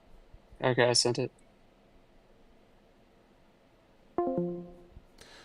And there it is. I'm gonna go to sleep watching this this YouTube thing. I think yes. I'm gonna check it out. But I hope you enjoyed this stream. It's a longer stream. Many guests on this this podcast episode. I hope you enjoyed. I want to make sure I'm looking at. I hope you enjoyed. I hope you got something out of this. I did. I'm happy with this one. Like I got to talk with people, got to spit jokes and shit. I don't know. It was fun. A lot of talking. I almost don't remember what happened, but it's all on stream. So I might watch in the future. You might be watching it in the future right now. Who knows? if you're watching it up to this point, holy shit, you are here. You've been here for a long time, and you probably want to leave too. So I'm gonna go ahead and end the stream and end the video. I hope you enjoyed. I hope you can take whatever you can from this to add to your life. I love you. Have a good one.